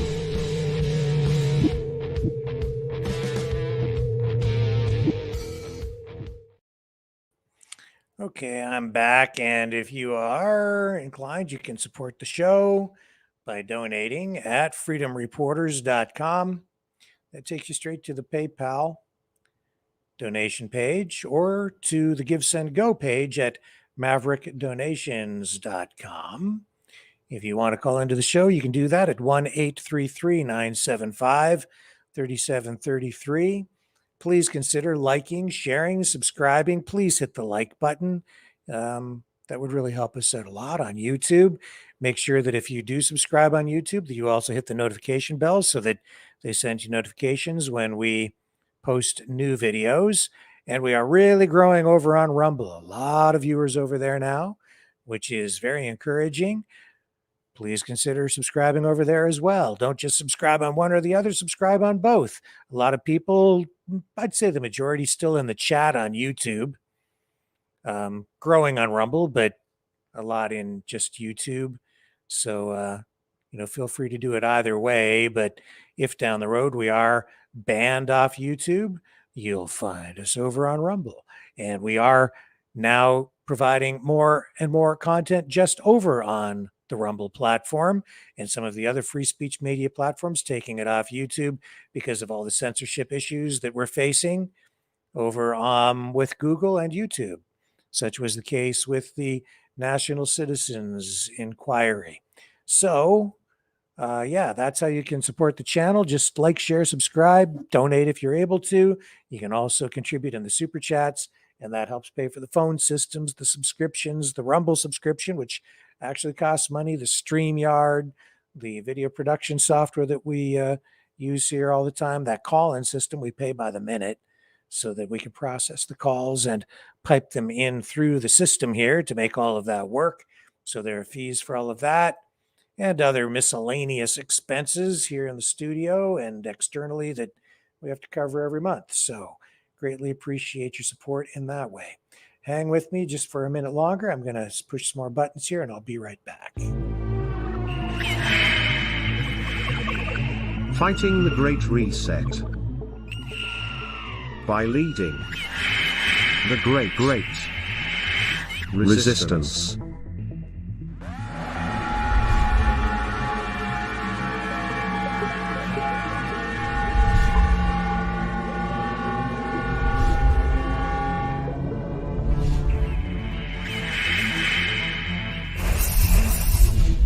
Maverick News.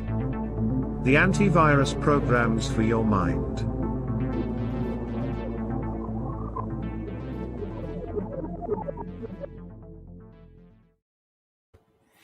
And I'm back. It is now 8:20 p.m. So I think what we're actually going to do tonight, folks, is I'm going to wrap it up a little bit earlier than usual because it's been a very, very long week and I have some other work that I'd like to attend to here, including some production work here for the show so that I can prepare for tomorrow's broadcast. I appreciate everybody joining us here. It's been a really good week, actually, overall. We were able to bring you all the coverage of the National Citizens Inquiry, which is now wrapped up. It's a 3-day tour in Winnipeg, and all of those programs are still up over on the Rumble channel, so you can check all of that out over there. And I will be back tomorrow evening, 6 p.m. Eastern Standard Time. Thank you, everyone, for spending your time here tonight. And great callers tonight. It was nice to have that little phone conference, the meeting of the minds there on frequencies. And keep your head up out there, because artificial intelligence is expanding at an exponential rate, and the future of humanity hangs in the balance.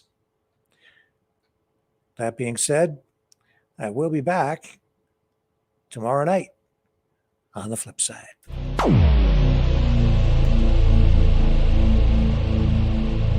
This has been a Maverick Multimedia production.